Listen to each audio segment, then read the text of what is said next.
Welcome, weary traveller, to a journey through the sands of time. As you settle in for a night's repose, let us paint a vivid picture of an ancient world, a world of power, grandeur, and cruelty.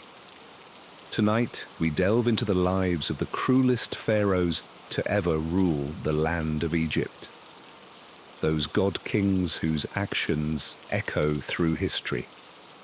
Before we begin our tale, I kindly ask you to leave a comment sharing where in the world you're joining us from and what time of day it is for you. Are you nestled in bed as the sun sets, or perhaps stealing a moment of calm in the midst of a busy day? Wherever you are, whenever you are, we're glad to have you along for the ride.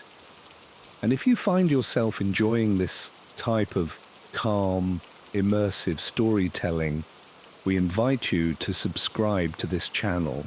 There are many more journeys into history to come, but for now, let your mind drift back thousands of years to the banks of the Nile, where civilization first flourished under the watchful gaze of pharaohs. These rulers were more than just men. They were living gods wielding absolute power over their land and subjects. With the briefest of commands, they could raise armies, build monuments, or snuff out lives. Their whims shaped the course of nations. Yet even among these exalted rulers, some pharaohs were more brutal than the rest. Their cruelty is legendary, whispered about by the people they terrorized and recorded in the annals of history. These are the pharaohs whose names still send a shiver down the spine, whose acts of ruthlessness echo through the ages. What drove these men to such extremes? Was it the pressure of their divine mandate? The expectation to rule with an iron fist? Was it the temptations of ultimate power corrupting even the noblest of intentions? Or was it something darker, a twisted thirst for suffering that could never be slaked? These are the questions we'll explore as we wind our way through Egypt's blood-soaked history. We'll meet pharaohs who saw cruelty as a means to an end, who crushed their enemies and subjugated their people in the name of order and legacy. But we'll also encounter those for whom cruelty was the end in itself. Men consumed by madness and sadism. Along the way, we'll paint a vivid picture of what it was like to live under these tyrants, the back-breaking labor of slaves erecting pyramids in the scorching sun, the fear of courtiers treading on eggshells in gilded palaces, never knowing when they might incur a fatal wrath, the desperation of common people praying for relief from their living gods. As this is a journey into the shadows of human nature, into the depths of what man is capable of when given unchecked power. But it's also a testament to the resilience of the human spirit, to the countless lives that persevered in the face of unimaginable hardship. So settle in, dear listener, and let the sounds of the ancient world lull you into another time.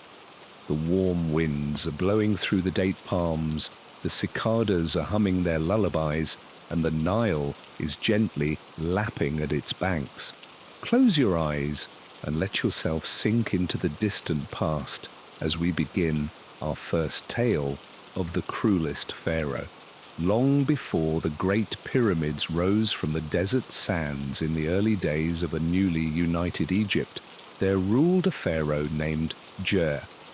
He was the third king of the first dynasty, a time when the concept of absolute divine rule was still young, and Jer was determined to cement his grip on power no matter the cost.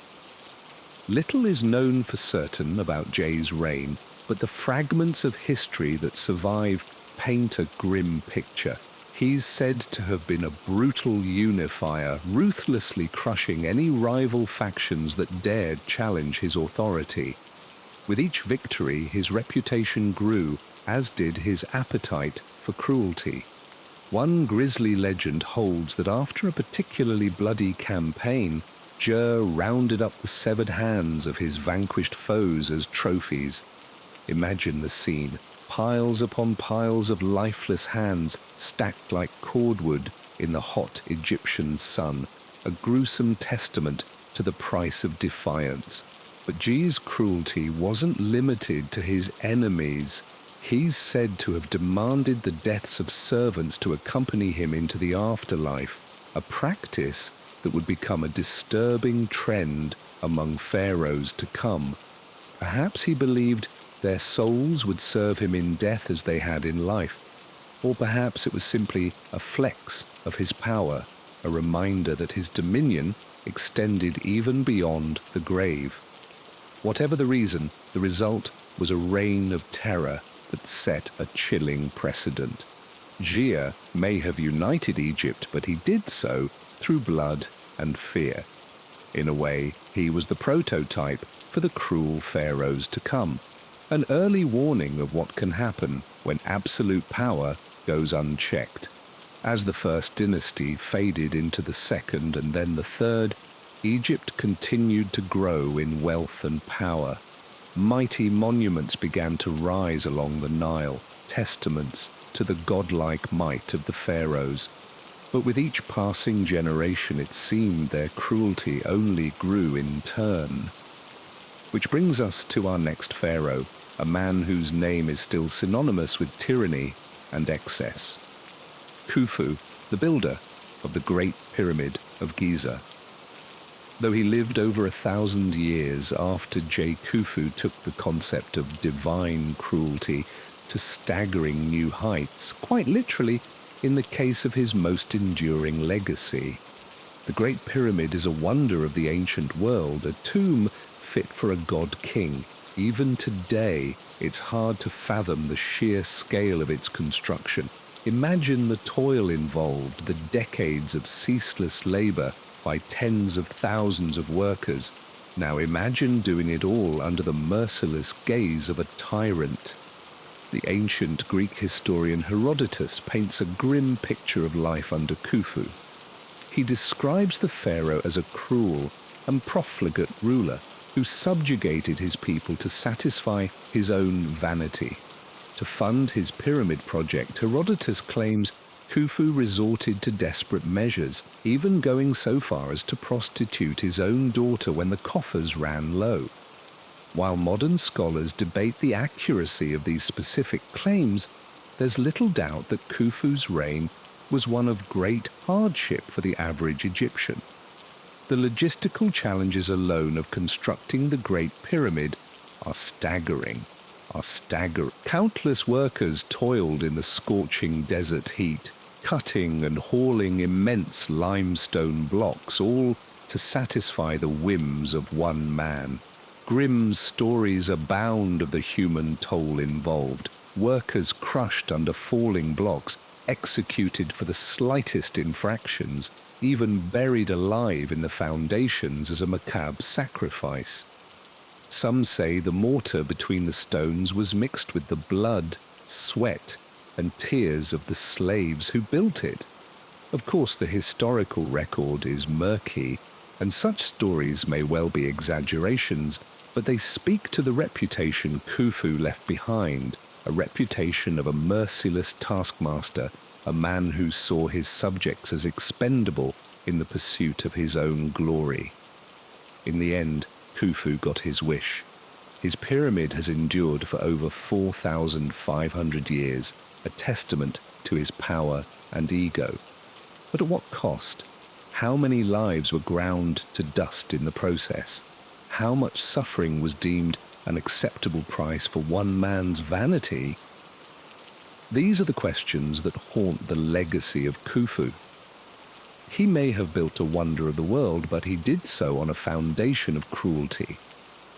In that way, he set a troubling precedent for the pharaohs to come, a model of ruthless absolutism in the name of ambition.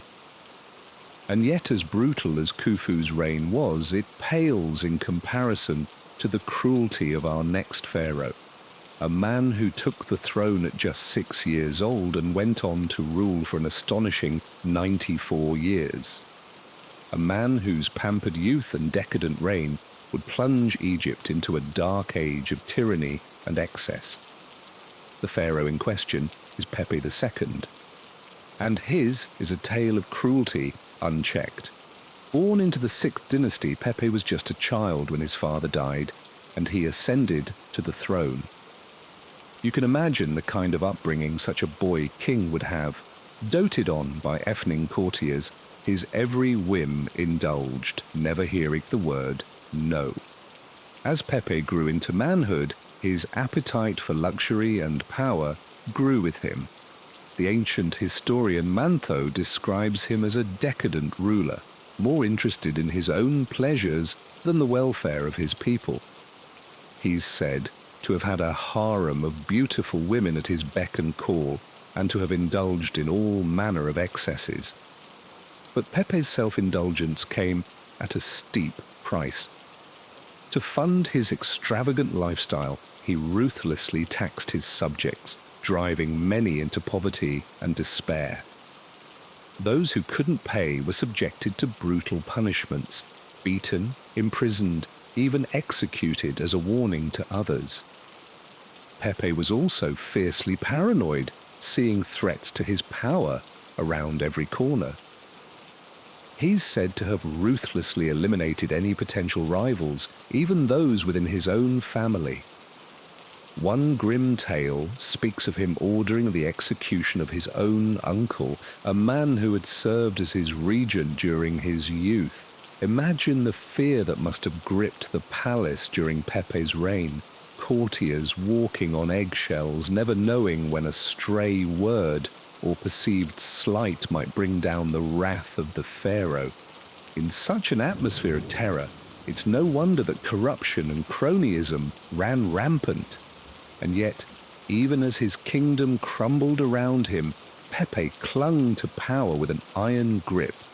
Year after year, decade after decade, he remained on the throne, a testament to his ruthlessness and cunning. In the end, Pepe's reign lasted an astonishing 94 years, the longest of any pharaoh in history. But those years were a plague upon Egypt.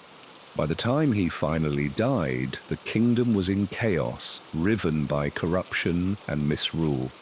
In a way, Pepe's reign was the ultimate cautionary tale about the dangers of absolute power. A spoiled child growing into a tyrant concerned only with his own pleasures while his people suffered. A man so cruel, so decadent that his name became synonymous with the worst excesses of pharaonic rule. And yet even Pepe's cruelty pales in comparison to our next pharaoh, a man who upended the very foundations of Egyptian society in the name of his own megalomania, a man who plunged his kingdom into a reign of religious terror unmatched in Egyptian history.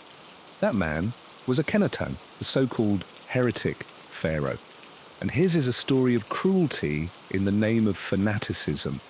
Born Amenhotep IV, he rose to power in the prosperous 18th dynasty. But prosperity wasn't enough for this pharaoh.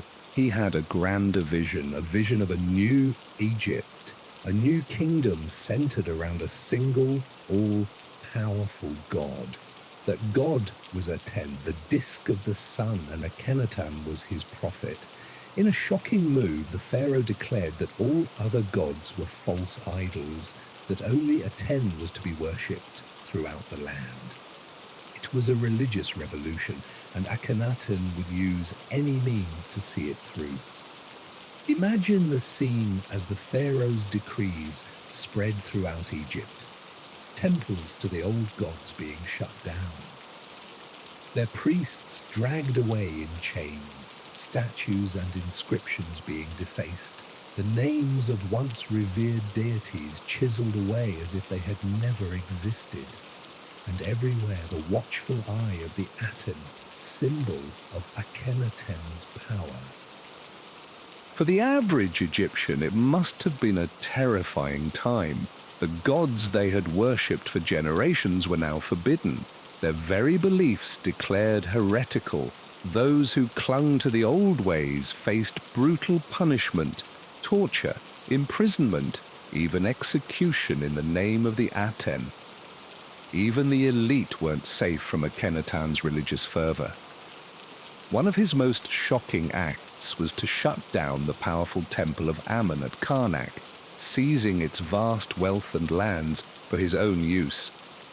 The priests who resisted were subjected to horrific fates. Some fled alive, others buried up to their necks and left to die in the scorching sun. Through it all, Akhenaten remained convinced of his own righteousness. He saw himself as a visionary, a revolutionary destined to lead his people into a glorious new age. But in reality, he was a tyrant, a man so consumed by his own fanaticism that he was willing to tear his kingdom apart to achieve it. In the end, Akhenaten's reign was short-lived. After his death, the old gods were quickly restored, and his name was stricken from history. A fitting end for a pharaoh whose cruelty knew no bounds. But his legacy would live on as a warning about the dangers of religious extremism, of the horrors that can be unleashed in the name of an idea. As we move into the 19th dynasty, we come to a pharaoh whose cruelty was of a different sort. The cruelty of conquest and empire building. I speak of Ramesses II, also known as Ramesses the Great, one of the most celebrated and notorious rulers in Egyptian history. Ramses was a pharaoh with big ambitions.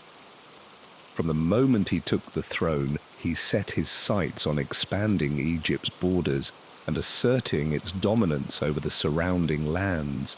He was a skilled warrior and a ruthless tactician, and he would stop at nothing to achieve his goals. One of Ramesses' most famous campaigns was his war against the Hittites, a powerful empire centered in what is now Turkey. The two superpowers clashed in a series of epic battles, with Ramesses leading his armies from the front lines. Ancient inscriptions vividly describe the pharaoh's valor in combat, how he personally charged into the fray and slew his foes with a strength unmatched. But bravery alone doesn't make a great leader. For all his military prowess, Ramesses could also be brutally cruel to those he conquered. After one particularly decisive victory, he's said to have rounded up the survivors and executed them en masse, a grim warning to any who would dare defy him. This was par for the course for Ramesses. Wherever his armies went, they left a trail of destruction in their wake. Cities were sacked, crops burned, populations enslaved or slaughtered, all in the name of Egyptian glory and the pharaoh's own ego. And what an ego it was! Ramesses was a master of self-promotion, and he made sure his name and image were etched into every corner of his empire. He erected massive statues of himself, some over 100 feet tall, and emblazed his Kartu on seemingly every wall and pillar. But perhaps his greatest monument was the city of Ramses, his new capital built on the edge of the Nile Delta. It was a marvel of engineering and a testament to Ramses' power. A vast complex of palaces, temples, and estates sprawling over 18 square miles. Of course, such grandeur came at a cost. Ramesses ruthlessly conscripted laborers to work on his building projects, subjecting them to grueling conditions under the desert sun. Many died from exhaustion, malnutrition, or sheer overwork. Their lives a small price to pay for the pharaoh's vision. In the end, Ramesses' cruelty served his aims well.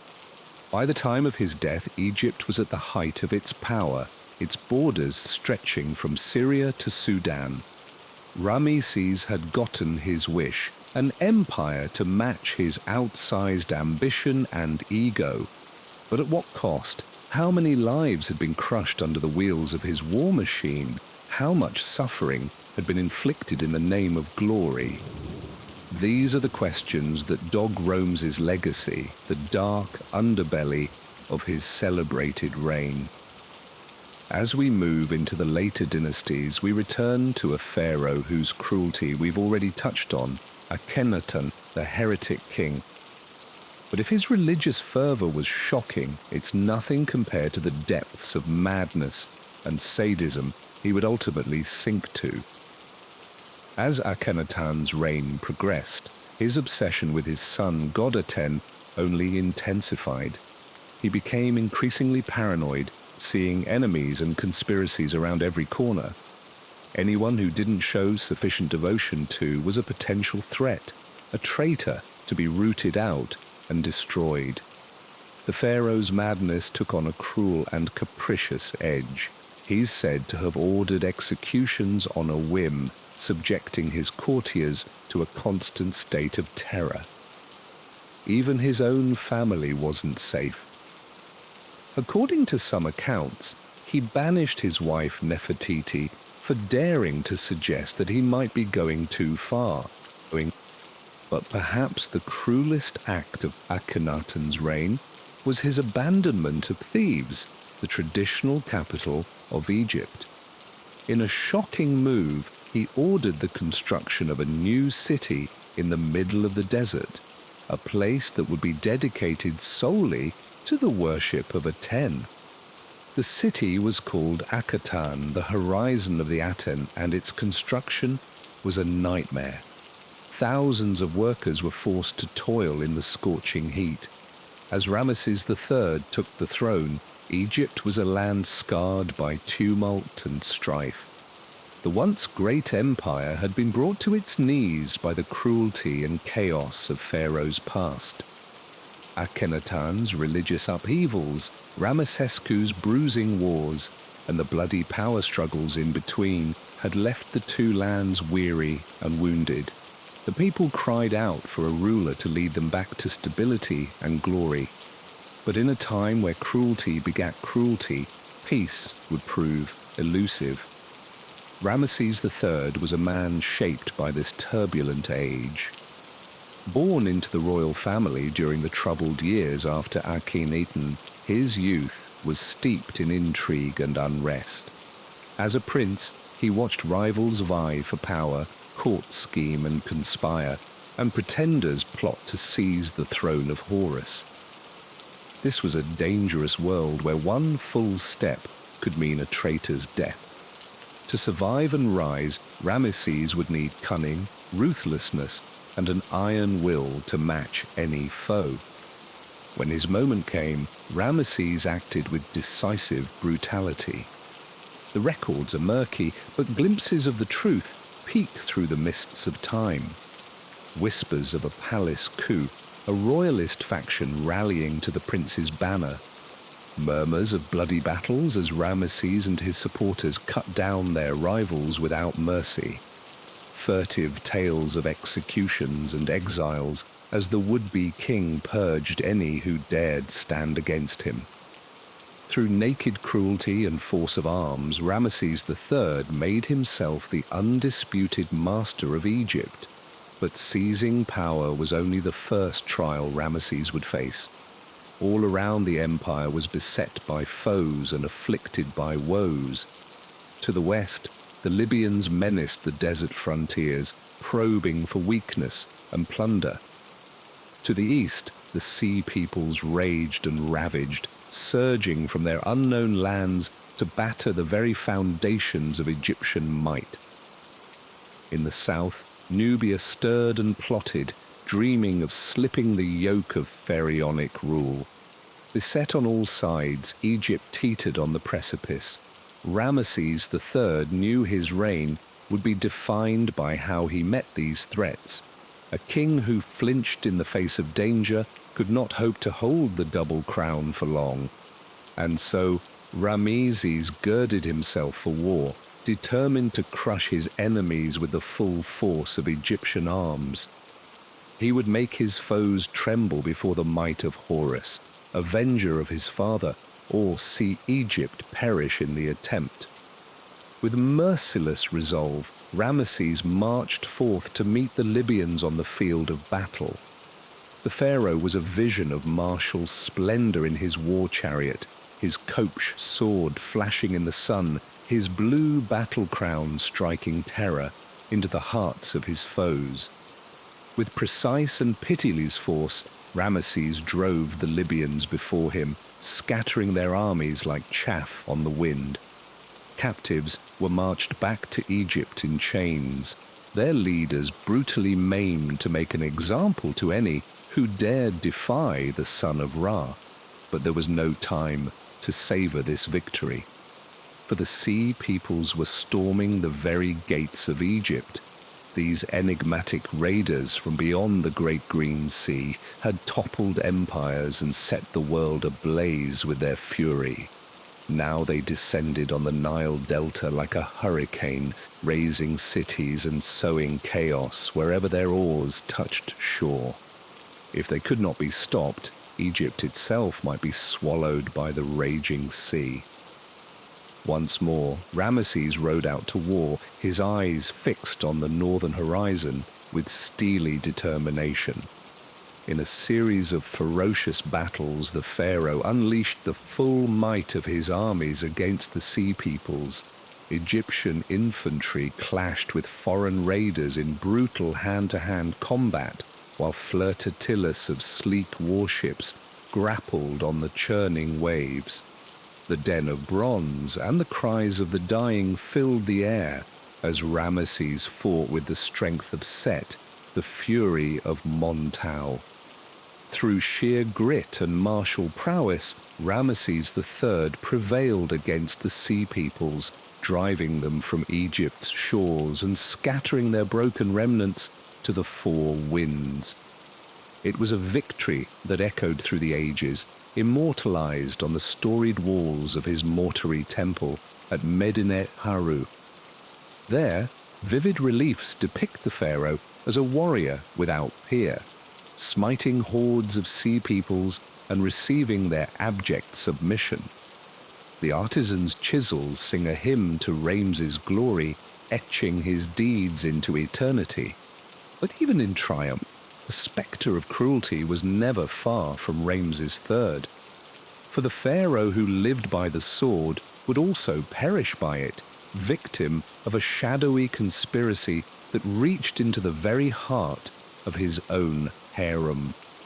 The details are lost to time, obscured by ominous lacunae in the ancient scrolls. But the grim outcome is all too clear. Ramesses III, the savior of Egypt, cut down by treachery most foul. As the king lay dying, his life's blood ebbing into the unyielding stone, perhaps his thoughts flew back to the brutal path that had brought him to this pass. A lifetime steeped in blood and cruelty, a reign forged in the crucible of merciless warfare and ruthless ambition. Had the gods demanded too steep a price for Egypt's salvation? Or was this the inexorable fate of all who dared to wear the double crown, to wield the crook and flail of absolute power? These are questions that echo through the ages, as inscrutable as the Sphinx that gazes out across the desert sands. The cruel pharaohs of Egypt's past may be lost to history, their names faded to legend and myth, but their blood-soaked legacy endures, a testament to the eternal struggle between power and morality, ambition and consequence. In their triumphs and their failures, in their glories and their cruelties, these pharaohs hold up a mirror to the human condition itself. As we contemplate these ancient lives from the comfort of our modern age, it is easy to pass judgment, to recoil in horror at the excesses of unchecked power. But perhaps in the quiet moments before sleep claims us, we might also pause to reflect on the burdens borne by those who don the mantle of leadership, the lonely weight of decisions that echo through eternity, the terrible price paid by those who would shape the course of nations and civilizations. In the end, the cruel pharaohs of Egypt's past remind us of the double-edged nature of power itself. It is a force that can build wonders and forge empires, but also a force that can corrupt and destroy in equal measure. To wield such power is to walk a razor's edge, forever balanced between greatness and ruin. This is the burden of kings and conquerors, the eternal dilemma of those who would seek to bend history to their will. As we drift into the waiting arms of sleep, let us ponder these timeless lessons from the distant past. For in the rise and fall of pharaohs cruel and mighty, we may yet find echoes of our own struggles and triumphs, our own hopes and fears. The sands of time may blow, the ages may turn, but the essence of the human drama remains unchanged, as enduring as the pyramids that loom eternal against the horizon of history. Under the blistering Egyptian sun, the merciless reign of Ramesses II grounded on, year after year, decade after decade. The pharaoh's cruelty knew no bounds as he relentlessly pursued his own glory at any cost. Countless slaves toiled and perished to build his colossal monuments, towering statues, sprawling temples, and grandiose tombs that would ensure Rames's name endured for eternity. The king's agents scoured the land, pressing peasants into back-breaking labor and viciously quashing any hint of dissent. Woe to those who dared resist the pharaoh's will. They faced lashings, disfigurement, or a grisly public execution as a warning to others. Beyond his unquenchable thirst for architectural splendor, Ramesses II was also a ruthlessly ambitious conqueror, hell-bent on expanding Egypt's might. He fixed his sights on the lands of Nubia to the south and the Hittite Empire to the northeast. With each new campaign, the great war machine of Egypt rumbled into motion. Legions of soldiers marched out across the burning desert sands, their bronze weapons glinting in the harsh sun. They descended on enemy towns like a plague of locusts, leaving destruction and misery in their wake. Ramesses himself often rode at the vanguard, his cruel eyes flashing as he savored each new conquest. The Hittites bore the brunt of the pharaoh's wrath. For years, the two superpowers grappled for control of strategic outposts in Syria. In his most famous and brutal campaign, Ramesses II marshaled a force of 20,000 men and marched on the pivotal city of Kadesh. The ensuing battle was fierce and bloody, filling the Orontes River with broken chariots and bodies. Both sides suffered grievous losses, but Ramesses spun it as a great victory. Flushed with triumph, the king returned to Egypt and unleashed a building spree unlike any before. He forced his Hittite captives to labor on his grandest projects in a grim echo of the Hebrews' later toil. Karnak, Luxor, Abu Simbel all bore the stamp of Ramesses' ruthless ambition and the blood and sweat of untold slaves. Yet perhaps the cruelest stroke of Ramesses' reign was not on the battlefield or in the quarry, but within his own family. The pharaoh sired over 100 children with a parade of wives, seeing them as little more than pawns to secure the line of succession. Notoriously groomed his 13th son, Mampetar, to inherit the throne, coldly snubbing and isolating the 12 older brothers. This sowed bitter strife and resentment within the royal family. Ramesses played his children off against each other, pitting brother against brother in a high-stakes game of rivalry. He dangled power before them, but reacted viciously to any hint of a challenge to his authority. The crown prince, Amun-Herpesifef, dared to outshine his father and was never heard from again. Thus, Ramesses II's cruelty cast a long shadow over Egypt, one that would linger for generations after his passing. He had ruthlessly expanded its borders and raised monuments to his own glory, but at a steep price in human suffering. The king was revered, but also deeply feared. It's said that when he died after 67 years on the throne, the first question on every Egyptian's lips was not one of grief, but a hushed, anxious. Who will be pharaoh now? They trembled at the prospect of a new tyrant rising, or worse, a war of succession between Ramesses' many sons that would drench the kingdom in blood. Memories were still fresh of the dynastic chaos that had ripped Egypt apart after Akhenaten's reign a century before. Would one of Ramesses' overlooked older boys, seething with resentment, make a brutal play for power? In the end, the transfer to Mir was largely peaceful, if not especially smooth. The 13th son navigated court intrigues and fended off rivals to secure his rule, but in many ways he proved a pale shadow of his domineering father, struggling to hold together the empire Ramesses had assembled. And so Egypt entered a slow decline, never quite recapturing the heights of wealth and power it had known under its most infamous king. Ramesses II's cruelty had brought the kingdom to the pinnacle of its strength, but also sowed the seeds of its gradual decay. It was a pattern that would echo again and again throughout Egypt's long history. The higher a pharaoh's ambitions soared on the backs of his battered subjects, the harder the fall of the dynasty to come. As we lie back and close our eyes, the story of Ramesses the Great drifts through our thoughts, still vivid after thousands of years. There's a timeless lesson in his reign, if we care to heed it. A warning of what becomes of a society that embraces cruelty over compassion. One can only wonder what dreams haunted Ramesses as he lay in his own royal bed.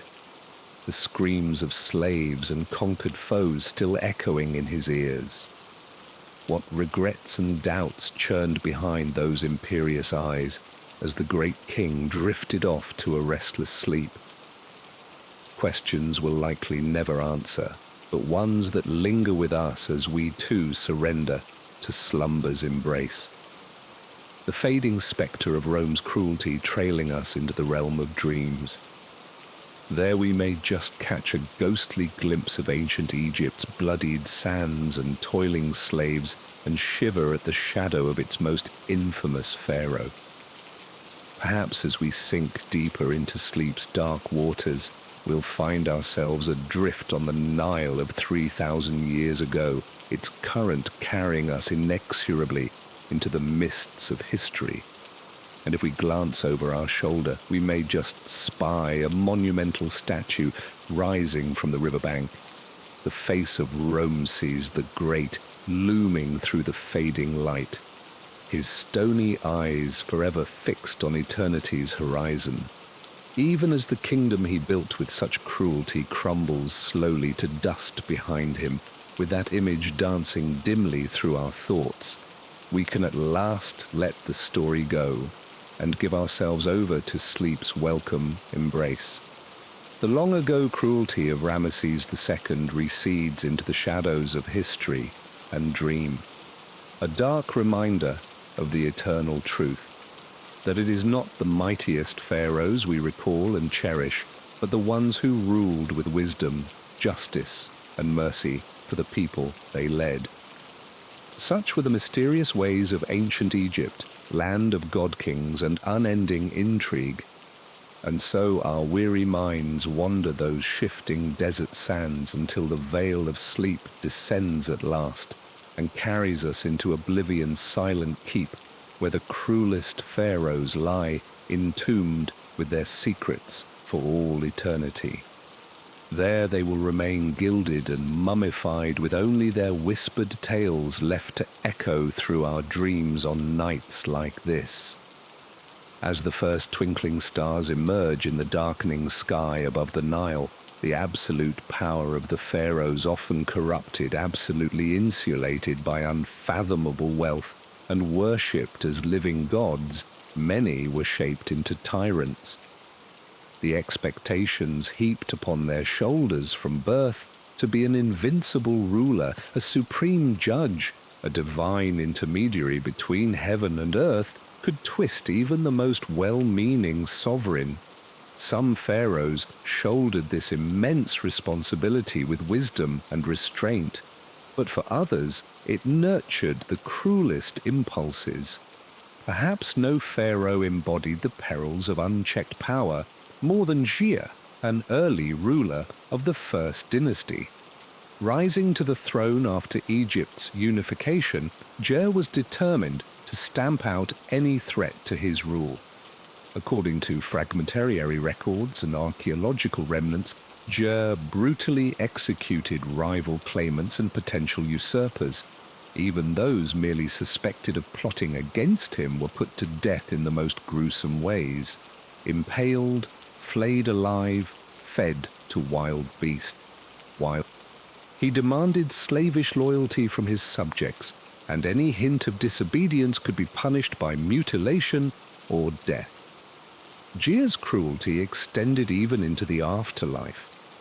Archaeologists believe he had hundreds of servants and loyal officials sacrificed upon his death so they could continue serving him in the next world. Their bodies were buried in neat rows near his tomb, a macabre display of his power. This grim practice set a precedent followed by many later kings. Gia's example showed that a pharaoh's capacity for cruelty need not end at the grave. While Gia's ruthlessness crushed dissent, it couldn't build monuments that would endure for millennia. That feat would fall to Khufu, the pharaoh who built the Great Pyramid of Giza. This colossal tomb is a testament to Khufu's power and the merciless means he employed to build it. Its construction consumed Khufu's lengthy reign, becoming an obsession bordering on madness. For over 20 years, armies of workers toiled on the pyramid under the desert sun.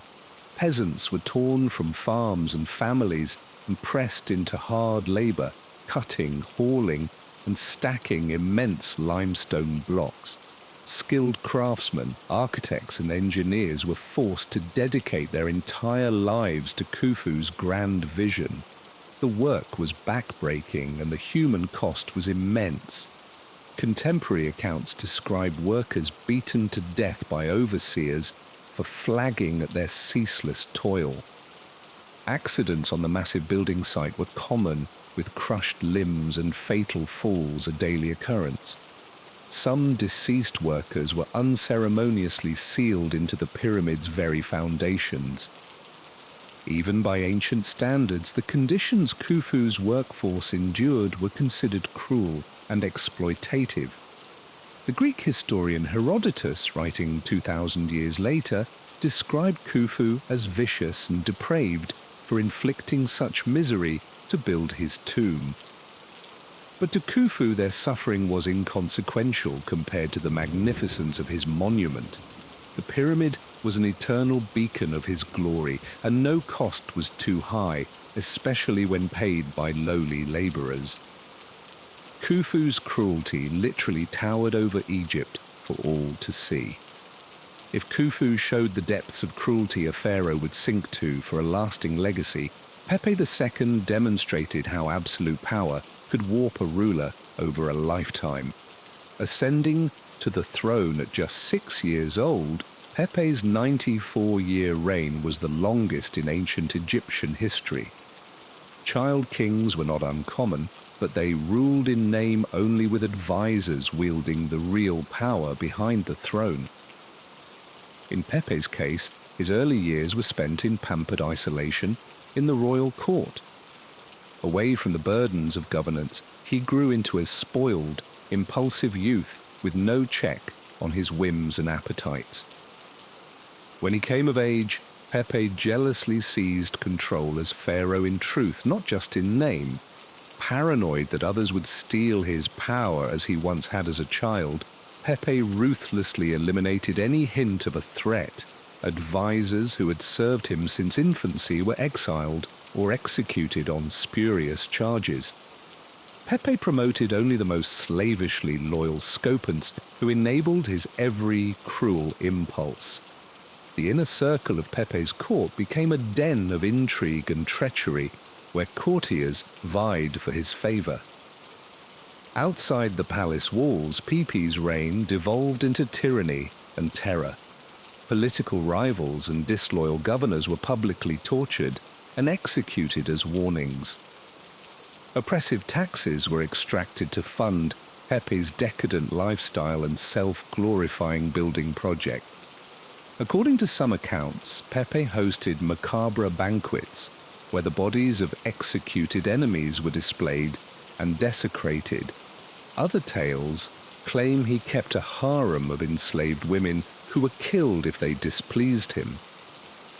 While the truth of such stories is hard to verify, they paint a chilling picture of a ruler corrupted by his own power. Pepe's cruelty and misrule helped plunge Egypt into a dark age of decline and chaos after his death. With no strong heir to follow his 94-year reign, political instability and economic collapse ravaged the kingdom for over a century. Pepe's corrupt court and government could not endure without him. The suffering and havoc his tyranny unleashed would far outlast the material splendor of his reign. Pepe's lifetime of cruelty brought Egypt to ruin, while Pepe II's cruelty stemmed from indulgence and insecurity. Akhenaten sprung from fanaticism and fervor. A pharaoh of the prosperous 18th dynasty, Akhenaten believed he had a divine mandate to transform Egypt's religious order. In the 5th year of his reign, he instituted a sweeping upheaval to install worship of a single sun deity, the Aten, as the state religion. It was a bold attempt to focus religious power and resources under his control as pharaoh, high priest, and divine intermediary of the Aten. To Akhenaten, this was not merely a political power grab, it was a righteous revolution against centuries of religious tradition. Anything short of total compliance was seen as heresy against divine will. He commanded the closure of temples to the old gods across Egypt. Long venerated deities like Ammon, Osiris, and Isis were officially abandoned and their priesthoods disbanded. Disloyal priests who refused to comply were imprisoned, exiled, or executed as traitors. Their wealth and landholdings were seized by the royal treasury. Only the most zealously loyal converts were allowed to remain.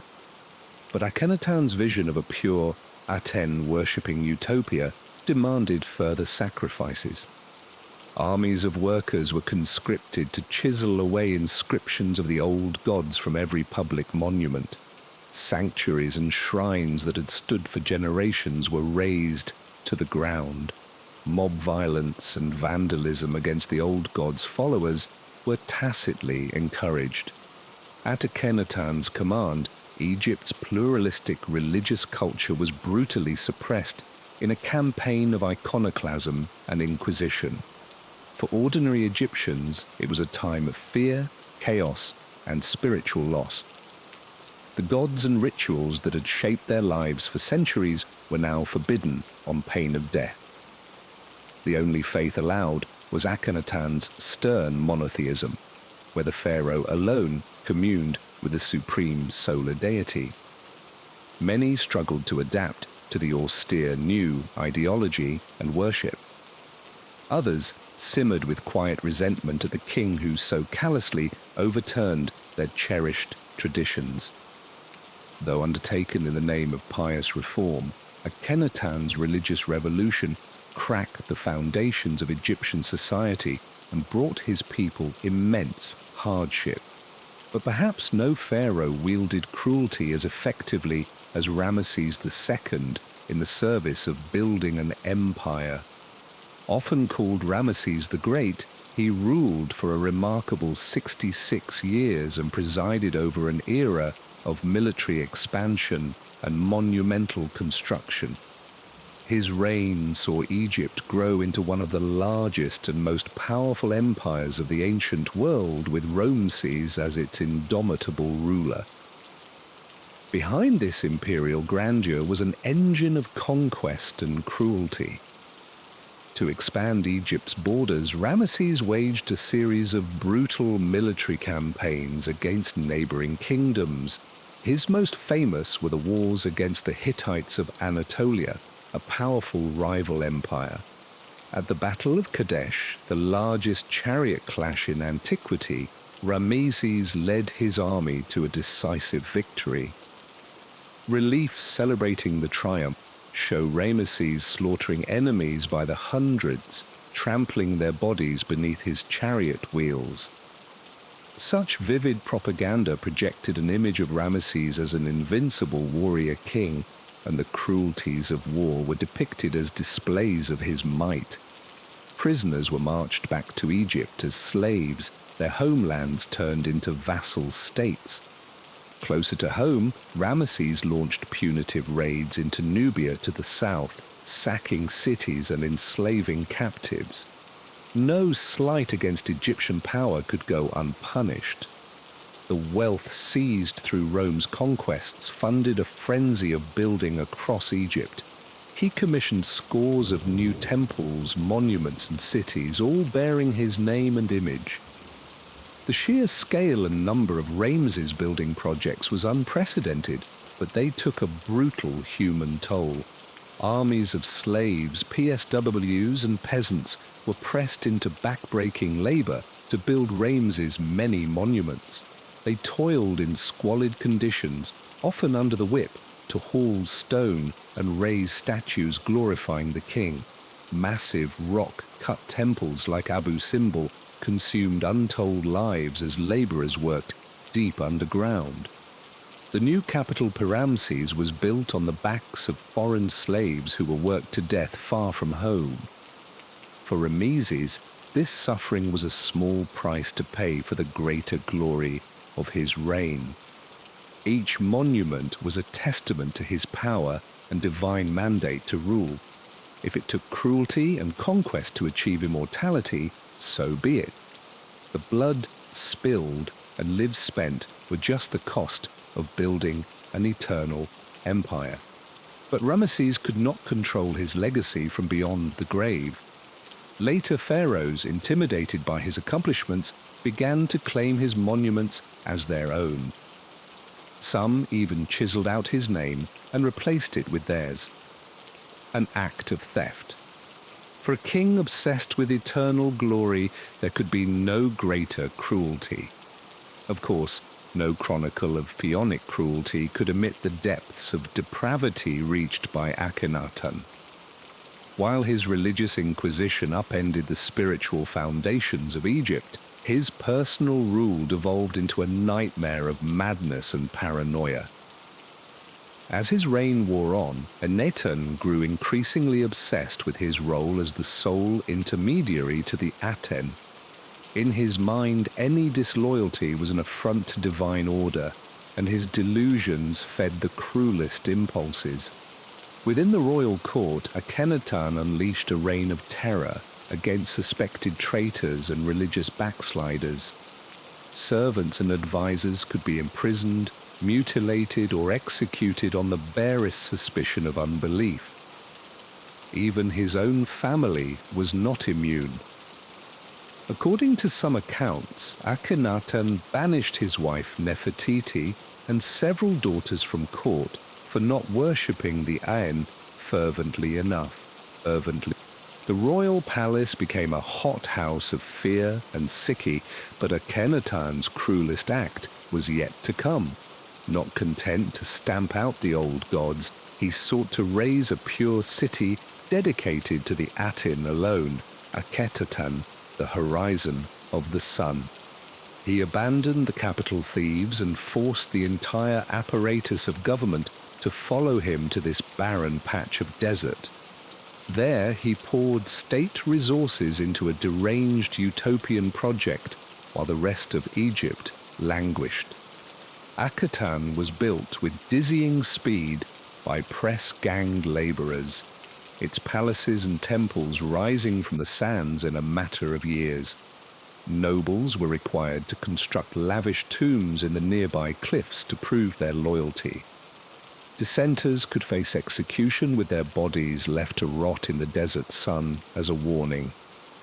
The once bustling city of Thebes became a ghost town, its temples shuttered and population forced to resettle, all to satisfy the whims of a ruler lost in religious delusion. Akhenaten's cruel folly would not last. Mere years after his death, Akhenaten was abandoned, its palaces already crumbling back into sand. His religious revolution was swiftly reversed by the boy king Tutankhamun, and Akhenaten himself became a reviled figure, the heretic pharaoh, whose name was chiseled from monuments. Few pharaohs have been so thoroughly erased from history by their own people. It was a fitting end for a ruler consumed by his own madness and cruelty. The fallout from Akhenaten's misrule would spawn further cruelties. As Egypt entered a chaotic period of instability and violence, rival claimants to the throne waged bitter power struggles in the absence of a strong ruler. Chiefs and warlords carved out their own fiefs as the reach of the central government broke down. Banditry and lawlessness reigned while the kingdom bled. From this upheaval would emerge another strongman pharaoh, Ramesses III, who seized power after a time of turmoil. To secure his rule, Ramesses ruthlessly crushed all opposition, real or imagined. According to court records, a Haram conspiracy nearly succeeded in assassinating him, spurring bloody purges. Anyone suspected of involvement was tortured into confession before facing public execution. In a grim display of power, Ramesses had the ringleaders of the plot mutilated and impaled outside the palace gates. Other conspirators were allowed to commit suicide to avoid a worse fate, their noses and ears cut off before death. The royal harem was purged and restaffed, with women more strictly loyal to the king. Even Ramesses' own family was not above suspicion, with several sons eliminated as potential rivals. Having imposed a brutal peace at home, Ramesses III turned his cruelty outward to restore Egypt's battered empire. Like his namesake Rames II, he embarked on aggressive military campaigns against foreign enemies, but his most significant achievement was defending Egypt against the mysterious Sea Peoples, a coalition of Mediterranean raiders who threatened the entire Near East. Using the Egyptian navy, Ramesses repelled the Sea Peoples' invasion in a massive sea battle. Reliefs depicting the victory show the cruel fates meted out to the defeated. Many were bound and thrown overboard to drown, or had their hands cut off as trophies. Those who survived were enslaved and forcibly resettled in Egypt as laborers. Once again, the cruelties of war were celebrated as signs of the pharaoh's power and glory. Ramesses III's cruelty may have held Egypt together in a time of crisis, but it could not reverse the kingdom's decline. The late New Kingdom saw a gradual erosion of pharaonic power and prestige over a succession of weaker rulers. The great days of conquest and expansion were over, and Egypt slowly slid into stagnation. A series of foreign invasions would reduce the might of the pharaohs to a shadow of their former selves. In the end, the cruelty of the pharaohs could command obedience but not loyalty. Their capacity for brutality was constrained only by the material resources to enact it. When the wealth and power of Egypt faded, so too did their ability to casually inflict suffering and terror. The pharaohs profiled here represent the extremes of unchecked power. For centuries, Egyptian kings walked a fine line between godly duties and human cruelty. Those who indulged their worst impulses found that their actions often swayed the seeds for future calamities. The example of Akhenaten shows how one man's cruelty and folly could destabilize an entire society. Even Ramesses the Great, for all his accomplishments, was undone by his own hubris and need for eternal glory. But the cruelty of the pharaohs was not an aberration. It was enabled by a system that granted godlike powers to fallible humans. When that system finally crumbled, the age of the god-kings went with it. What remains are the scars of their misrule and the cautionary tales of their depraved deeds. The cruelest pharaohs may have achieved immortality, but not in the way they intended. Their acts of brutality and oppression serve as warnings about the dangers of absolute power echoing across the centuries. So let the pharaohs of cruelty be remembered but not revered. Let their stories be whispered as bedtime tales of caution and woe. And let the ruins of their monuments and shattered visages of their statues remind us that no matter how mighty, every tyrant eventually crumbles to dust. As sleep descends, ponder the choices that make a just ruler or a reviled desperate. The past may be immutable, but the future is not yet written. In our dreams, we can aspire to wisdom over wickedness, compassion over cruelty. For in the end, what legacy do we leave behind? One of creation and kindness, or destruction and suffering? The weight of power is a heavy burden, but the weight of conscience is far greater still. So rest now and dream of a world where the mistakes of the past need not be repeated, where leaders are guided by justice and mercy, not megalomania and malice, and remember always the perils of power without restraint, as embodied by the cruelest pharaohs of ancient Egypt. Their whispered names are a warning through the ages, haunting our slumber with the spectre of unchecked tyranny.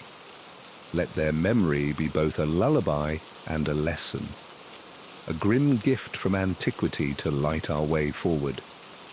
And as Akhenaten's religious revolution descended into chaos and cruelty, his capital city of thieves seethed with discontent. The pharaoh's single-minded devotion to the sun god Aten had upended centuries of tradition, and his increasingly erratic behavior sent shockwaves through Egyptian society. Akhenaten's paranoia grew with each passing day, fueled by the whispers of dissent reaching his ears. He became convinced that those closest to him were plotting against his reign and the glorious vision he had for Egypt. In a fit of madness, he ordered the banishment of his own wife, Nefertiti, a woman of great beauty and influence. Some say she spoke out against his reforms, one too many times. Others whisper that the pharaoh's fragile ego couldn't bear the thought of sharing power, even with his queen. With Nefertiti gone, Akhenaten's cruelty knew no bounds. He ordered the construction of a grand new capital in the middle of the desert, a city he called Akhetaten, or Horizon of the Aten. Thousands of slaves and workers toiled under the blistering sun to build a monument to the pharaoh's own vanity. They labored from dawn until dusk, hefting massive blocks of limestone to erect towering temples and palaces. Many dropped dead from exhaustion, their bodies left where they fell as a grim warning to others. Yet even as his new capital rose from the sands, Akhenaten's grip on reality was slipping. He became convinced that the god Aten spoke to him directly, whispering commands in his ear. The pharaoh began to issue increasingly bizarre decrees like banning the worship of all other gods and even forbidding the use of the word gods in the plural. He ordered the destruction of any statues or inscriptions that dared to mention deities other than Aten. As word of Akhenaten's madness spread, a group of brave priests decided to take a stand. They gathered in secret to perform the sacred rituals of the old gods, praying for an end to the pharaoh's tyranny. But Akhenaten's spies were everywhere, and it wasn't long before the priests were dragged before the throne, their faces etched with defiance. In a chilling display of cruelty, Akhenaten ordered the priests to be publicly executed, their bodies mutilated and left to rot in the sun. He declared that anyone caught worshipping the old gods would suffer the same fate, sowing fear and despair throughout the land. As the years passed, Akhenaten's cruelty only intensified. He became increasingly paranoid, seeing enemies in every shadow. He ordered the construction of a massive wall around his new capital, a futile attempt to keep out the growing tide of discontent. Inside the city, life was a nightmare of constant surveillance and brutal punishments. Even the slightest hint of disloyalty could result in torture or death. Yet, even as he tightened his grip on power, Akhenaten's empire was crumbling around him. The economy was in shambles, the people were starving, and the once great civilization of Egypt was teetering on the brink of collapse. In his final years, the pharaoh became a ghost of his former self, a mad tyrant consumed by his own delusions of grandeur. When death finally came for Akhenaten, it was a bitter relief for his long-suffering subjects. The pharaoh's body was hastily buried in a small tomb, his name and legacy all but erased from history. In the end, his grand vision for a new Egypt had brought nothing but misery and ruin. As the dust settled on Akhenaten's reign, the people of Egypt looked to the future with a mix of hope and trepidation. The old gods were slowly restored to their rightful place, and the wounds of the past began to heal. But the scars of Akhenaten's cruelty would linger for generations, a haunting reminder of the dangers of unchecked power in the hands of a tyrant. In the centuries that followed, the story of Akhenaten faded into legend, a cautionary tale whispered by parents to their children.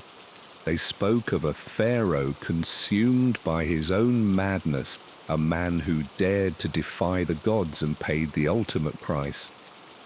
And as the flickering torchlight cast shadows on the walls of their humble homes, the people of Egypt prayed that such cruelty would never again darken their land. But the echoes of Akhenaten's reign would continue to reverberate through Egyptian history, a grim prelude to the tumultuous times that lay ahead. For even as the old order was restored, new threats loomed on the horizon, waiting to plunge the empire into chaos once more. In the years following Akhenaten's death, Egypt descended into a period of political instability and social upheaval. The power vacuum left by the pharaoh's demise sparked a series of bitter power struggles as rival factions vied for control of the throne. Assassinations, coups, and bloody purges became the order of the day as the once mighty empire teetered on the brink of collapse. Amidst this chaos, a new figure emerged from the shadows, a young general named Ramesses. Born into a noble family with close ties to the throne, Ramesses had distinguished himself as a skilled warrior and a cunning strategist. As the country spiraled into disorder, he saw an opportunity to seize power and restore order to the land. With a small but loyal army at his back, Ramesses marched on the capital, his eyes fixed on the ultimate prize. In a series of bloody battles, he crushed all opposition, ruthlessly eliminating anyone who dared to stand in his way. By the time the dust settled, Ramesses had claimed the throne for himself, taking the name Ramesses III in honor of his illustrious ancestors. But Ramesses knew that his grip on power was tenuous at best. The country was still reeling from the aftermath of Akhenaten's reign, and there were many who sought to challenge his authority. To cement his rule, Rome embarked on a campaign of terror and intimidation, ruthlessly suppressing any hint of dissent.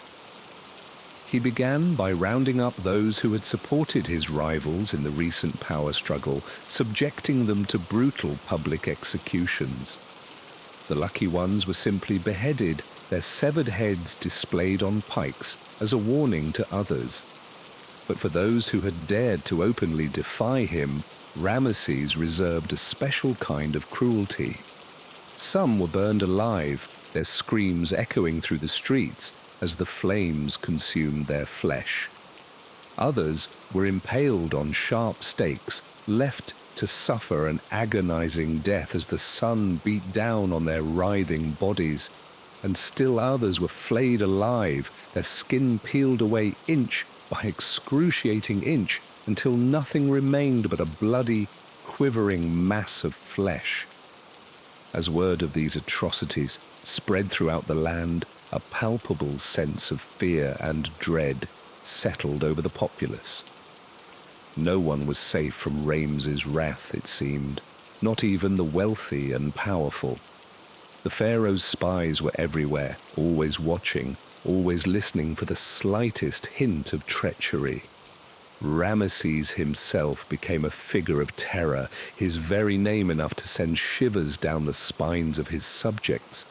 He was said to have a heart of pure evil, a soul as black as the darkest night. Some even whispered that he was not entirely human, that he had made a pact with the gods of the underworld to secure his place on the throne. But even as he tightened his grip on power, Ramesses knew that he could not rule by fear alone. To truly secure his legacy, he would need to prove himself a worthy successor to the great pharaohs of old. And so he embarked on a series of grand building projects. Determined to leave his mark on the land, he ordered the construction of massive temples and monuments, each one more grand and opulent than the last. Thousands of slaves labored day and night to erect these towering structures, their bodies broken and their spirits crushed beneath the weight of Ramesses' ambition. Many died from exhaustion and disease, their bodies unceremoniously dumped in mass graves on the outskirts of the city. Yet even as his subjects suffered, Rome reveled in his own power and glory. He surrounded himself with sycophants and flatterers, basking in their empty praise and hollow adulation. In his mind, he was not just a pharaoh, he was a living god, the embodiment of divine power on earth. But the truth was far less grandiose. For all his bluster and bravado, Ramesses was a deeply insecure man, haunted by the spectre of his own mortality. He knew that his reign, like all reigns, would eventually come to an end, and that when it did, his name and deeds would be judged by the unforgiving lens of history. And so he clung to power with a desperate, almost feverish intensity, lashing out at anyone who dared to challenge his authority. He became increasingly paranoid and erratic, seeing enemies around every corner and conspiracy in every shadow. Even his own family was not safe from his suspicions. He had his own son executed for daring to question his decisions, and banished his wife to a remote desert outpost for failing to bear him a male heir. As the years wore on, Ramesses' cruelty and paranoia took an ever greater toll on his subjects. The once great civilization of Egypt began to crumble under the weight of his tyranny, as poverty, disease and despair ravaged the land. Fields lay out, markets stood empty, and the once proud people of the Nile Valley became little more than broken, beaten shells of their former selves. And yet, even as his empire collapsed around him, Ramesses clung to his delusions of grandeur, convinced that he alone could save Egypt from the abyss. In his final years, he became a ghost of his former self, a mad, raving tyrant, lost in a labyrinth of his own paranoid fantasies. When death finally came for Ramses III, it was almost a relief for his long-suffering subjects. The pharaoh's body was hastily embalmed and entombed in a modest pyramid, his name and deeds quickly forgotten by a population too traumatized to mourn his passing.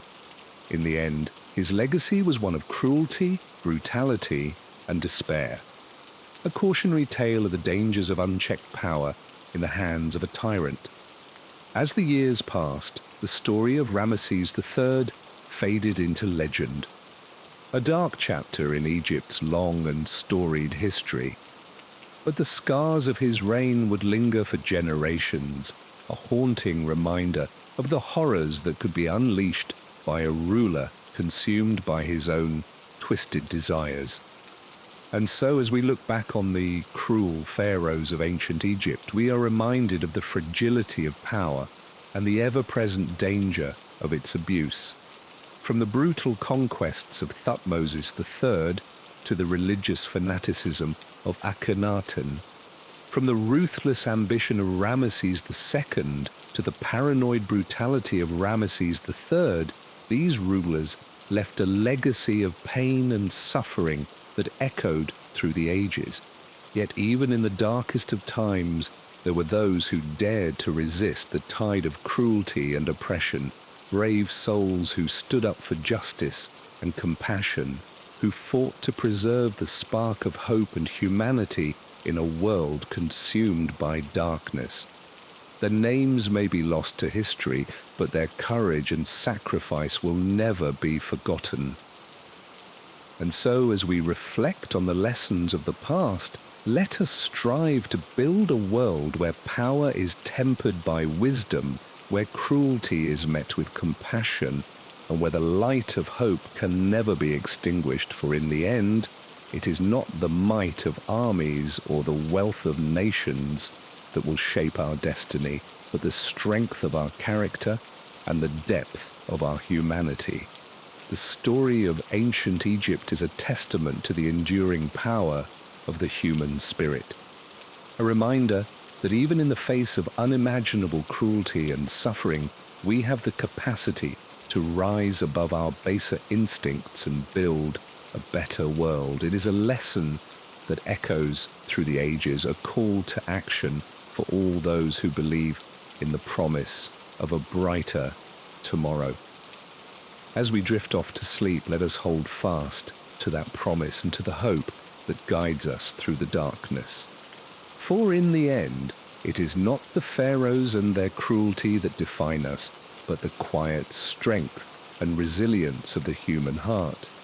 And as long as that heart beats with the pulse of compassion and the rhythm of hope, we will never be truly lost. So let us dream of a world where cruelty is but a distant memory, and where the light of wisdom and understanding shines bright against the darkness. A world where the legacy of the pharaohs is not one of fear and despair, but of the enduring power of the human spirit to overcome even the greatest of challenges. And let us wake to the promise of a new day, a day of hope, of healing, and of the boundless potential that lies within us all. As Akhenaten descended deeper into his religious fervor, his actions grew increasingly erratic and cruel. The once vibrant city of Thebes, the traditional capital of Egypt, bore the brunt of his wrath. The pharaoh ordered the closure of the temples dedicated to the old gods, their names and images to be chiseled off the walls, centuries of history erased in a matter of days, at the command of a king consumed by his own zeal. But Akhenaten's cruelty extended far beyond mere vandalism. The priests who refused to convert to the worship of Aten faced a terrible fate. The lucky ones were stripped of their positions and cast out into the streets, left to fend for themselves in a world turned upside down and upside down. But for those who dared to openly defy the pharaoh, the consequences were far more gruesome. Imagine, if you will, being dragged before the king himself, forced to kneel at the feet of the man who claimed to be the living embodiment of a god.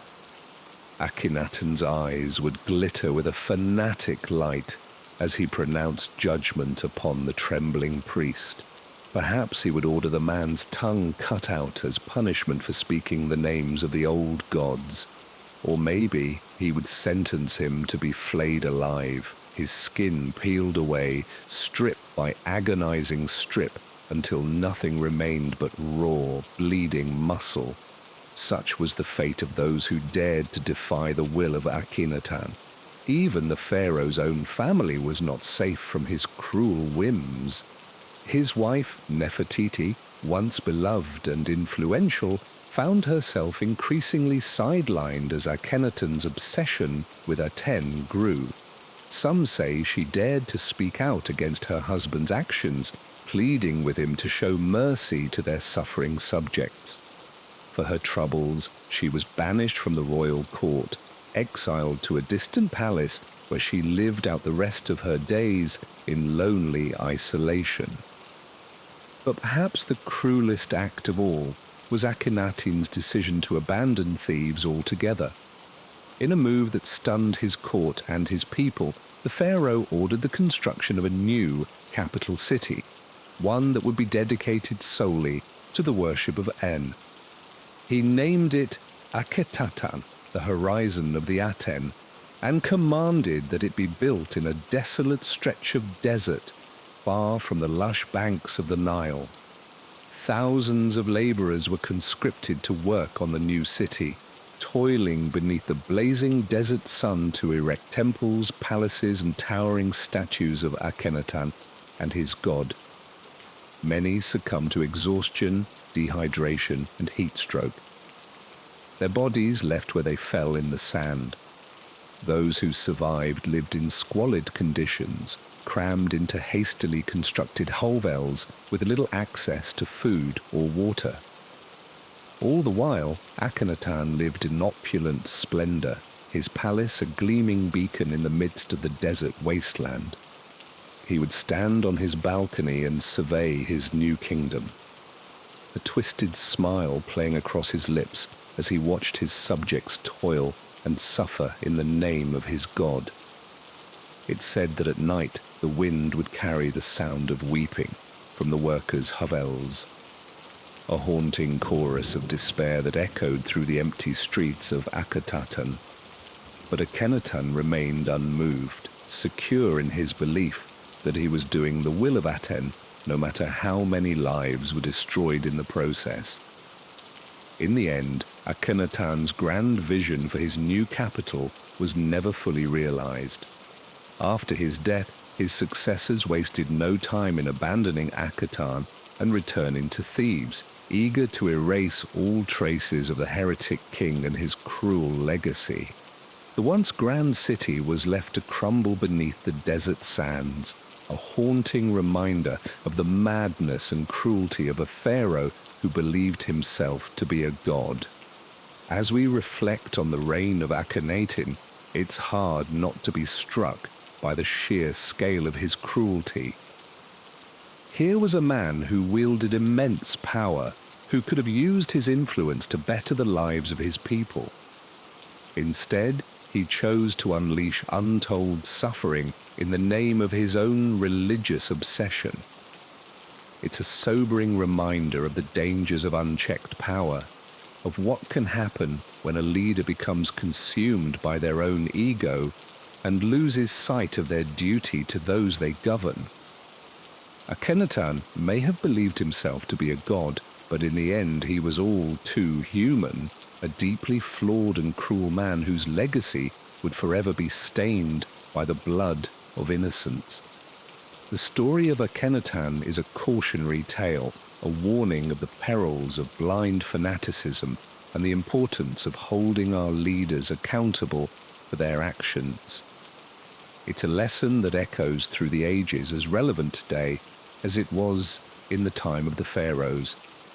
But as we ponder these weighty themes, let us not forget the human toll of Akhenaten's cruelty, the thousands of lives shattered, the families torn apart, the dreams destroyed in the name of one man's twisted vision.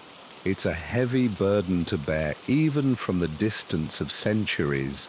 And so as we let the tale of Akhenaten drift through our minds, let us hold a moment of silence for those who suffered under his reign, for the priests who lost their tongues, for the laborers who lost their lives, for the family that lost a wife and mother. They may be long gone, but their pain and their sacrifice will never be forgotten. In the grand tapestry of Egyptian history, Akhenaten's reign was but a brief and bloody chapter. But it is a chapter that still has the power to haunt us, to make us question the very nature of power and the responsibilities of those who wield it.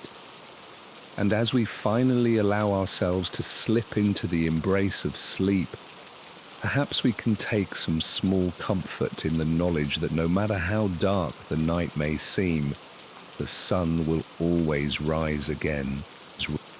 Just as the people of Egypt endured the cruelty of Akhenaten, so too shall we endure the trials and tribulations of our own lives. For in the end, that is the true legacy of the Pharaohs, not their wealth or their power, but the resilience and strength of the human spirit in the face of even the greatest adversity. It's a lesson worth remembering even in our darkest moments. And so let us bid good night to the ghosts of ancient Egypt, secure in the knowledge that their stories will continue to teach and inspire us even from the distant reaches of history.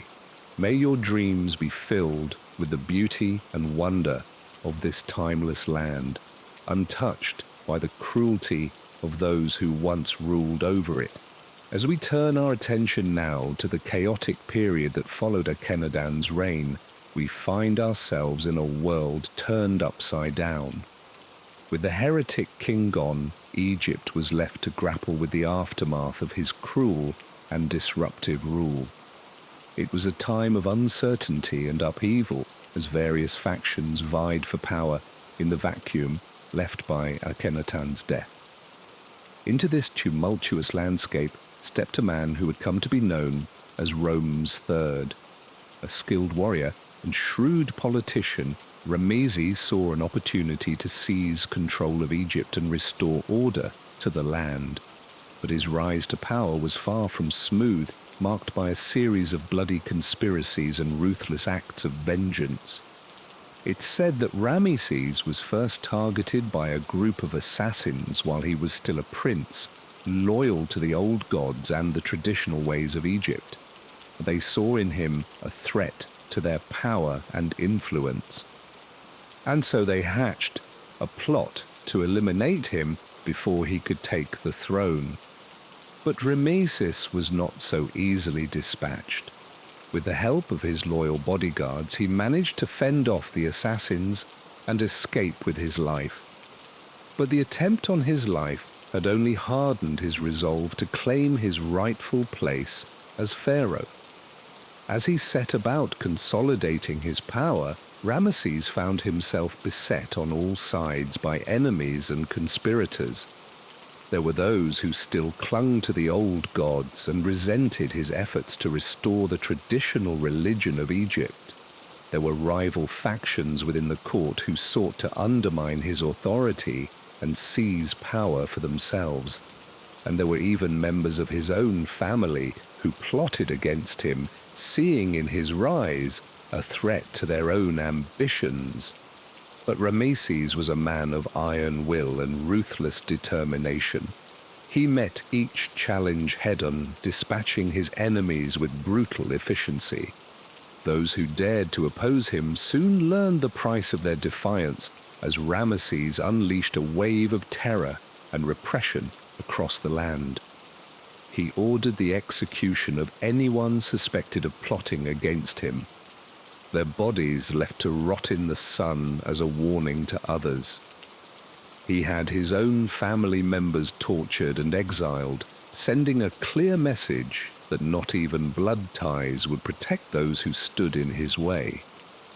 And he launched a series of military campaigns to crush any remaining pockets of resistance, leaving a trail of destruction and suffering in his wake. Through it all, Rames remained convinced of his own righteousness. Believing that he was acting in the best interests of Egypt, he saw himself as a savior, a strong and decisive leader who could guide his people through the chaos and restore order to the land. But even as he tightened his grip on power, Ramesses could not escape the specter of his own cruelty. The suffering he inflicted on his people left deep scars on the psyche of Egypt, scars that would take generations to heal. And his own legacy would be forever tainted by the blood he had spilled in his quest for power. As we reflect on the rise of Ramesses III, it's hard not to be struck by the cycles of violence and cruelty that seem to repeat themselves throughout history. Time and again, we see leaders who are willing to sacrifice anything and anyone in the pursuit of their own ambitions, leaving a trail of destruction and suffering in their wake. It's a sobering reminder of the dangers of unchecked power and the importance of holding our leaders accountable for their actions. For every Ramesses who manages to seize control through brutality and fear, there are countless innocent lives shattered and communities torn apart. But perhaps there is also a glimmer of hope to be found in the story of Ramesses III. For even in the darkest of times, there will always be those who refuse to submit to cruelty and oppression. There will always be those who stand up for what is right, even in the face of overwhelming odds. It's a lesson worth remembering, even as we drift off into the peaceful embrace of sleep. That no matter how dark the night may seem, there is always the promise of a new dawn on the horizon. And that even in the face of the greatest adversity, the human spirit will always find a way to endure and overcome. So let us hold fast to that hope. Even as we ponder the grim tales of pharaohs and their cruelty, let us remember that for every act of violence and oppression, there are countless acts of kindness, compassion, and courage. And let us strive to be the kind of people who bring more light into the world, even in the darkest of times. As we come to the end of our journey through the annals of ancient Egypt's cruelest pharaohs, it's worth taking a moment to reflect on the lessons we can glean from their stories. Throughout this series, we've explored the reigns of some of the most brutal and tyrannical rulers in Egyptian history. From the first dynasty's merciless King J, to the religious zealot Akhenaten, to the bloodthirsty Ramesses III. Each of these pharaohs in their own way embodied the dangers of unchecked power and the corrupting influence of absolute authority. They ruled with an iron fist, crushing any opposition and inflicting untold suffering on their subjects in the pursuit of their own grandiose visions and personal ambitions. But perhaps the most striking theme that emerges from these stories is the cyclical nature of cruelty and violence. Time and again, we see pharaohs who rise to power through brutality and bloodshed, only to sow the seeds of their own downfall through their continued acts of oppression and tyranny.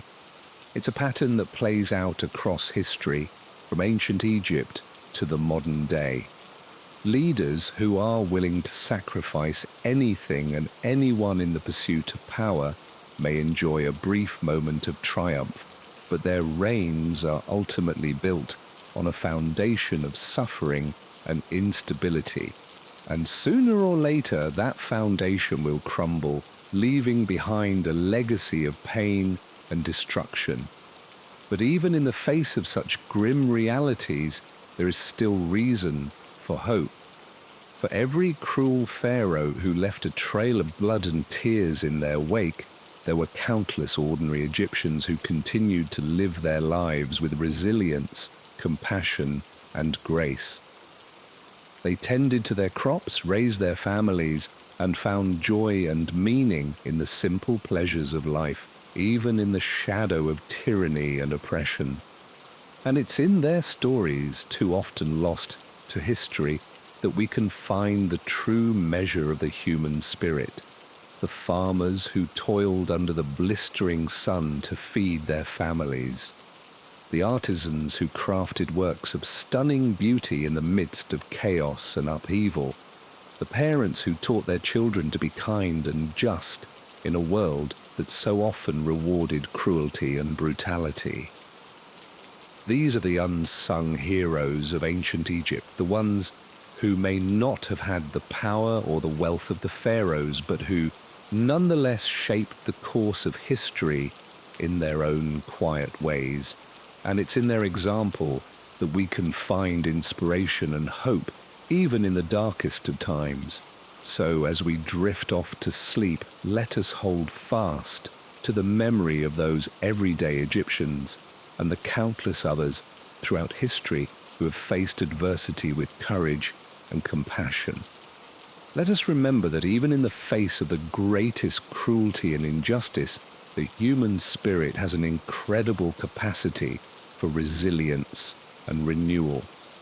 And let us strive to be the kind of people who bring more light into the world, even in the darkest of times, for in the end, that is the true measure of our humanity. Not the wealth accumulate or the power we wield, but the love and compassion we show to one another, and the legacy of kindness and decency we leave behind. So good night, dear listener, and may your dreams be filled with visions of a brighter tomorrow. A tomorrow where cruelty and tyranny are but distant memories, and where the enduring spirit of our shared humanity shines through like the eternal sun over the sands of ancient Egypt. Welcome back to our journey through the annals of ancient Egyptian history, where we've been exploring the reigns of some of the cruelest pharaohs to ever rule the land of the Nile. As we drift deeper into the past, let's turn our attention now to one of the most notorious and bloodthirsty pharaohs of them all, Amenhotep II.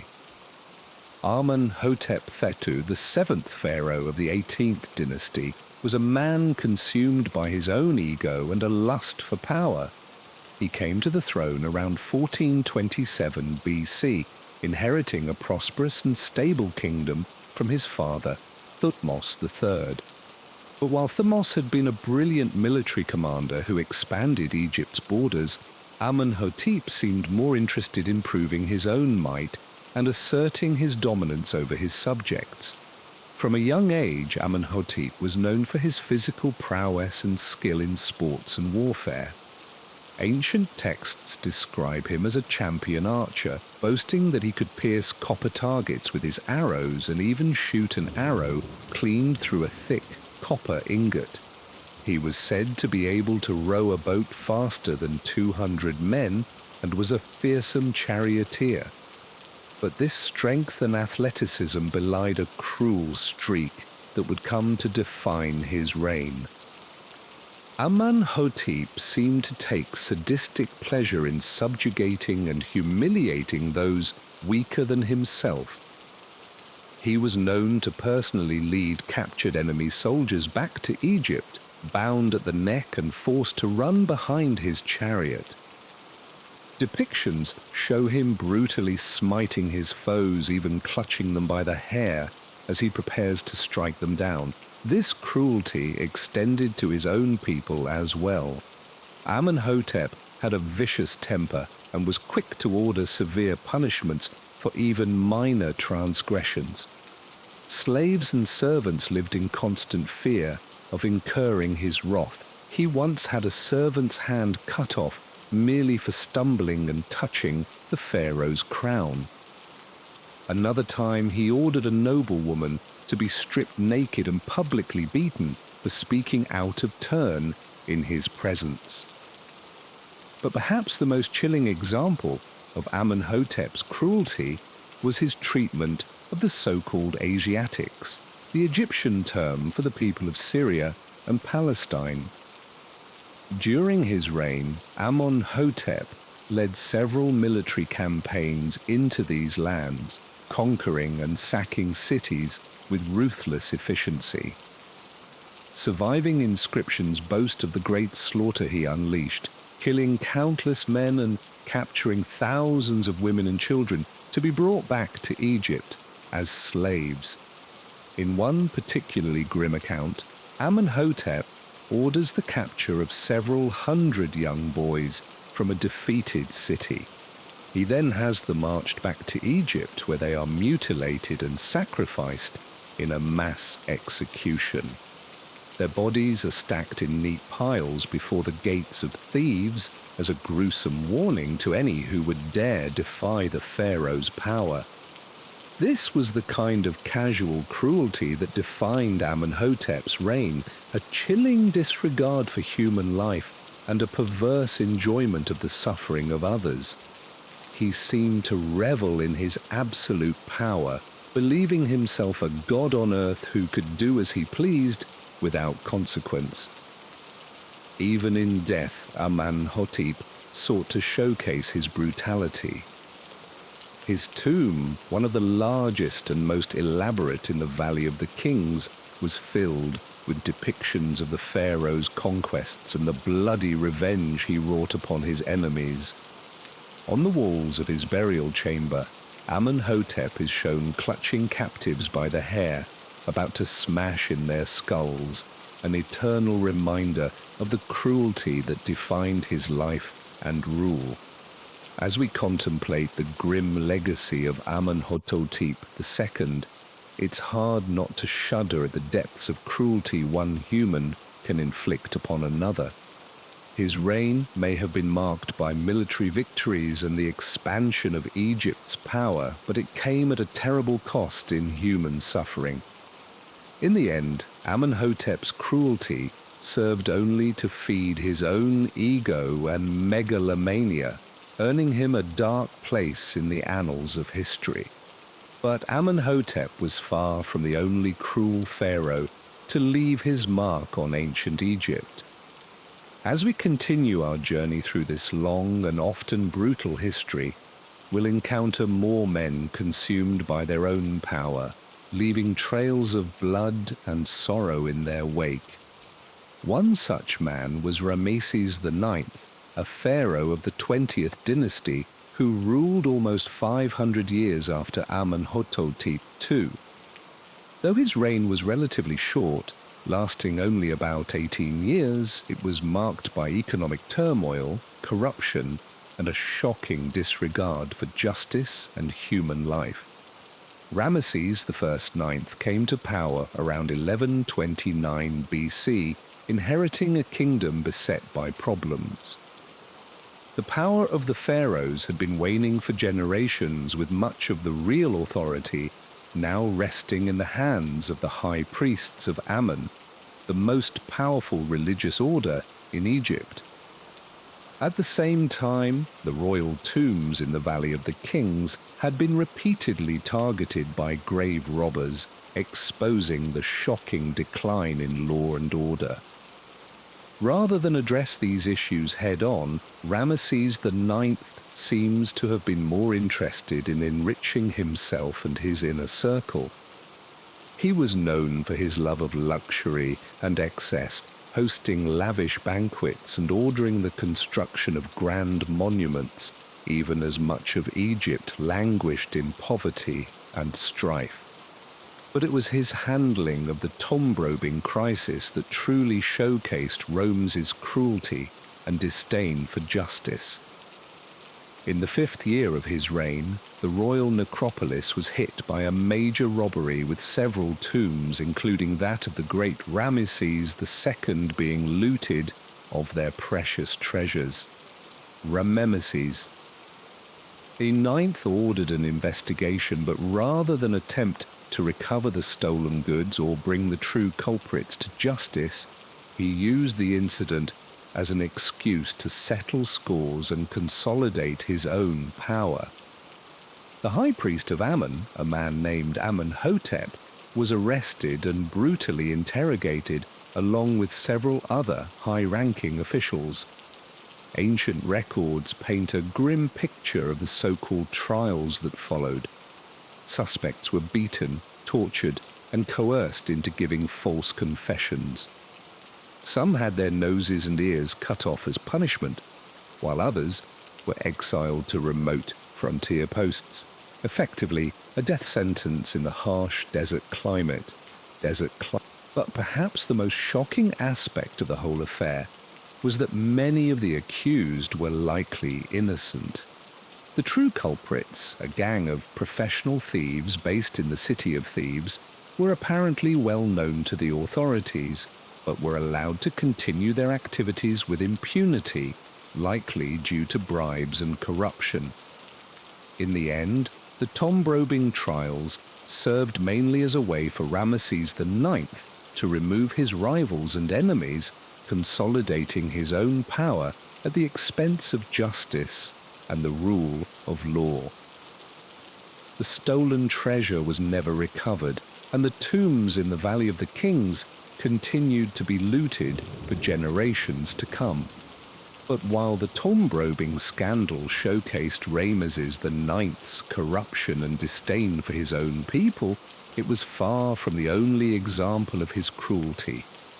Throughout his reign, he was known for his harsh treatment of servants and slaves, often ordering brutal punishments for even minor infractions.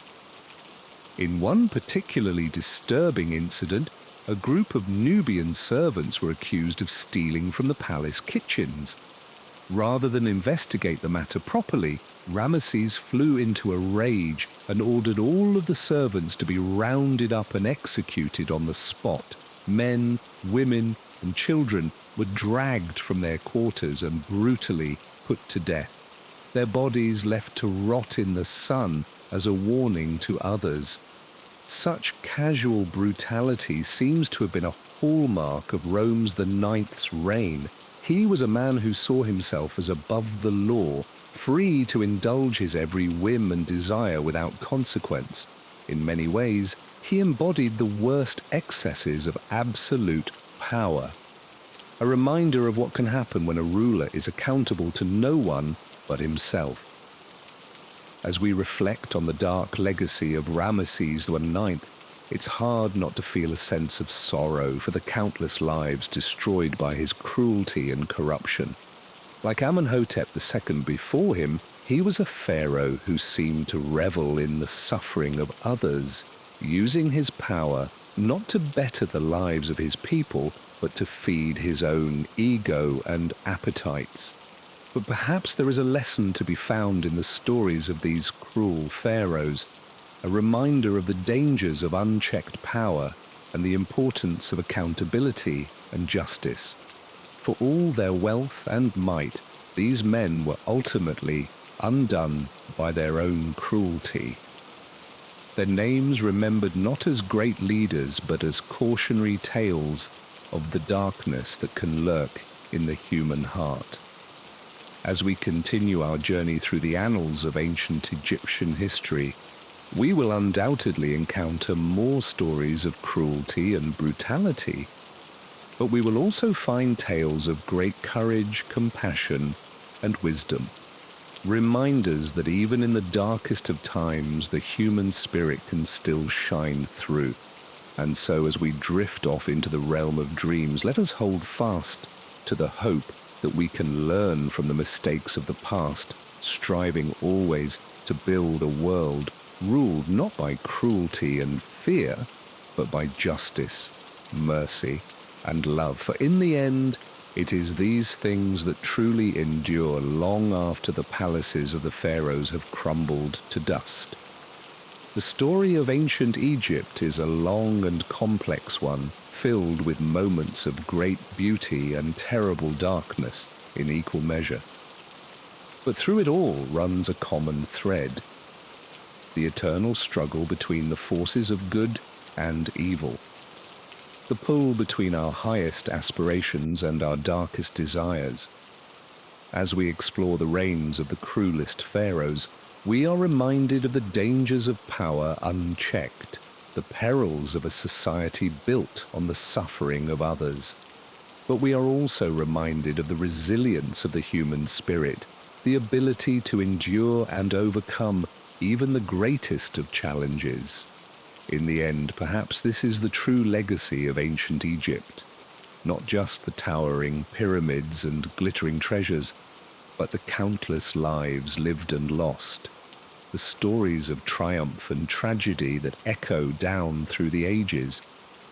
It is a reminder that history is not just a dry record of dates and names, but a living, breathing tapestry woven from the hopes, dreams, and struggles of those who came before.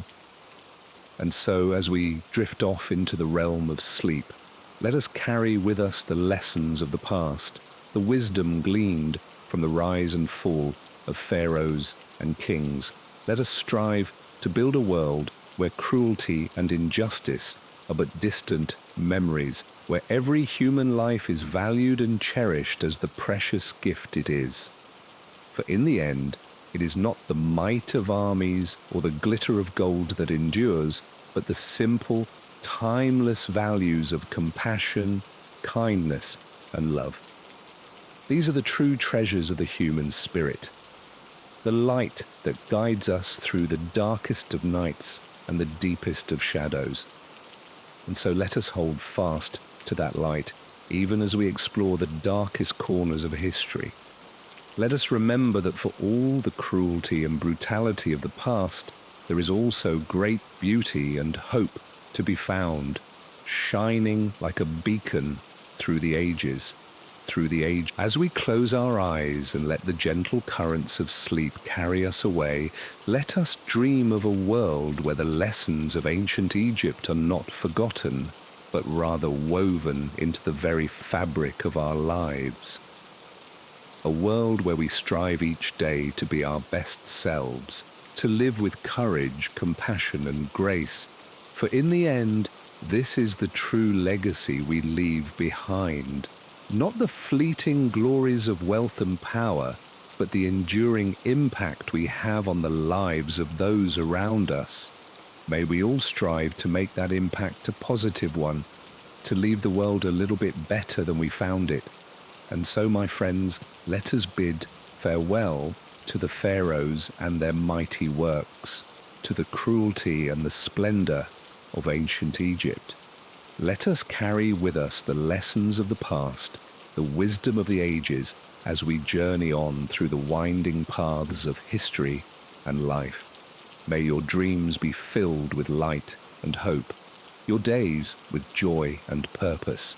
And may we all work together to build a world where the cruelty of the past is but a fading memory, and the bright promise of tomorrow shines like the eternal sun over the sands of Egypt. Good night, my friends, and sweet dreams. As we've seen, the immense power and pressure of ruling as a living God often brought out the worst in Egypt's divine rulers. Whims could become laws, rivals could be erased, and the lives of thousands could be spent in the name of a legacy. Perhaps no pharaoh exemplified this more than Khufu, the builder of the Great Pyramid of Giza. Khufu, known to the Greeks as Chaos, ruled during the 4th dynasty of the Old Kingdom, a golden age of pyramid construction. He ascended to the throne around 2551 BC, inheriting a prosperous and stable kingdom from his father, Snaru. But while Neferu had been known as a benevolent ruler, Khufu would be remembered for his merciless drive to build the greatest monument the world had ever seen.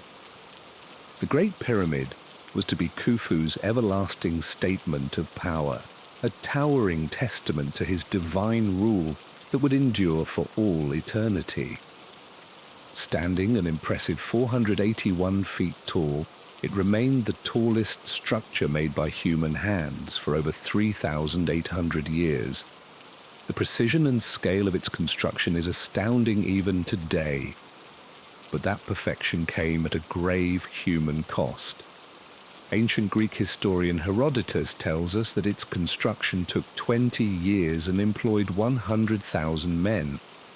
While modern Egyptologists put the workforce at closer to 20,000, the scale of labor was still immense. Men were conscripted from across Egypt in a form of national service, working in 3-month shifts to toil under the desert sun.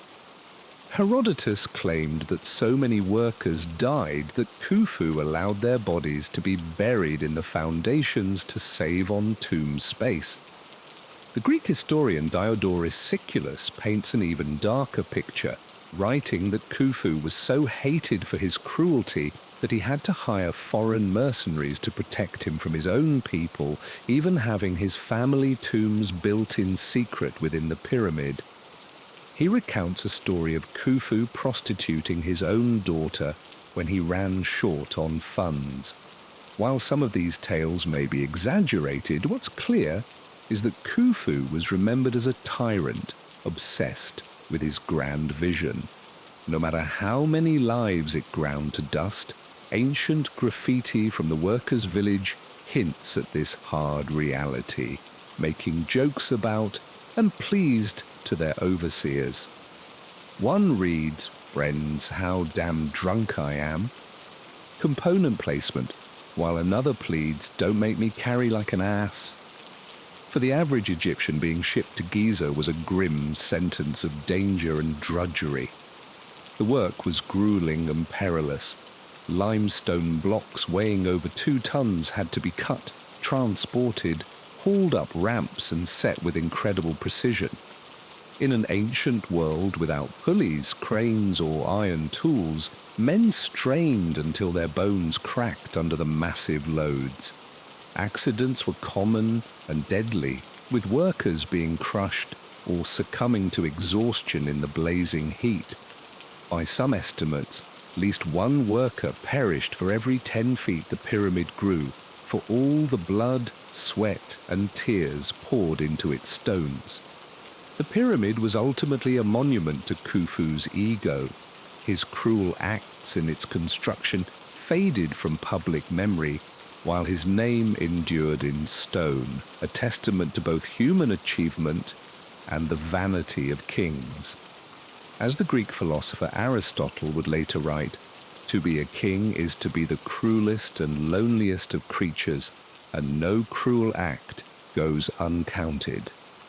With the last block hauled into place, Khufu could rest, knowing his legacy was secure. But the toll of his cruelty would linger long after his last breath. The seeds of resentment sown during his reign would sprout into future turmoil. A karmikus adosag leutot, a kiraliokos akik kovetek. And as the sands of time slowly swallowed the monuments of the tyrants, the suffering of those who slaved in their shadows would be the last whisper of their memory. As the first beams of the morning sun glinted off the shining white tip of Khufu's finished pyramid, its shadow reached out like an accusing finger across the desert sands. How many crushed bones lay in that darkness? How many final gasps echoed within those perfectly fitted stones? Only Osiris, the eternal judge of the dead, could tally the full measure of Khufu's cruelty. A ledger of blood no amount of gold or glory could wash clean. Yet Khufu was far from the last pharaoh to let power turn him to cruelty. He was merely the first in a long line of god-kings for whom human life was a currency to be spent. As the centuries rolled on, each dynasty would produce tyrants, testing the limits of their unchecked might, grasping for eternal glory on the backs of fleeting mortal lives. From the old kingdom to the new, Egypt's history would be shaped by the whims and abuses of divine rulers, each leaving their scars on the land and its long-suffering people. Khufu may have built the tallest tombstone, but he was just one name etched on an ancient ledger of cruelty, a list whose tragic toll only grew with each passing pharaoh. But every reign, no matter how mighty, must eventually crumble to time. In the centuries to come, the great works of the pharaohs would slowly decay, their stones scavenged and their names forgotten. The cruelty of Khufu and those who followed him would pass into legend, then myth, then silence. Only the enduring spirit of the Egyptian people, those who toiled and bled for the vanity of divine kings, would remain, an unbreakable thread woven through the ages. As the first stars began to glimmer in the night sky above Giza, the last workers made their way down from Khufu's monumental tomb. Bone-weary and heart-heavy, they returned to their mud-brick homes and their waiting families. The weight of their labor etched in every line of their sun-weathered faces. In the distance, the Great Pyramid loomed, a glimmering tombstone for a cruel king, and a towering reminder of the price of unchecked power. With each step, they carried the weight of Khufu's cruelty on their shoulders. A burden that would be passed down to their children and their children's children as surely as the Nile's annual floods. For in the end, it is not the tyrants who endure, but the people they oppress, the nameless, faceless multitudes who suffer and die for the fleeting glory of the great. As the last embers of the cooking fires faded and the workers settled into their hard-earned rest, the stars wheeled silently overhead, eternal witnesses to the cruelty of kings and the resilience of the human spirit.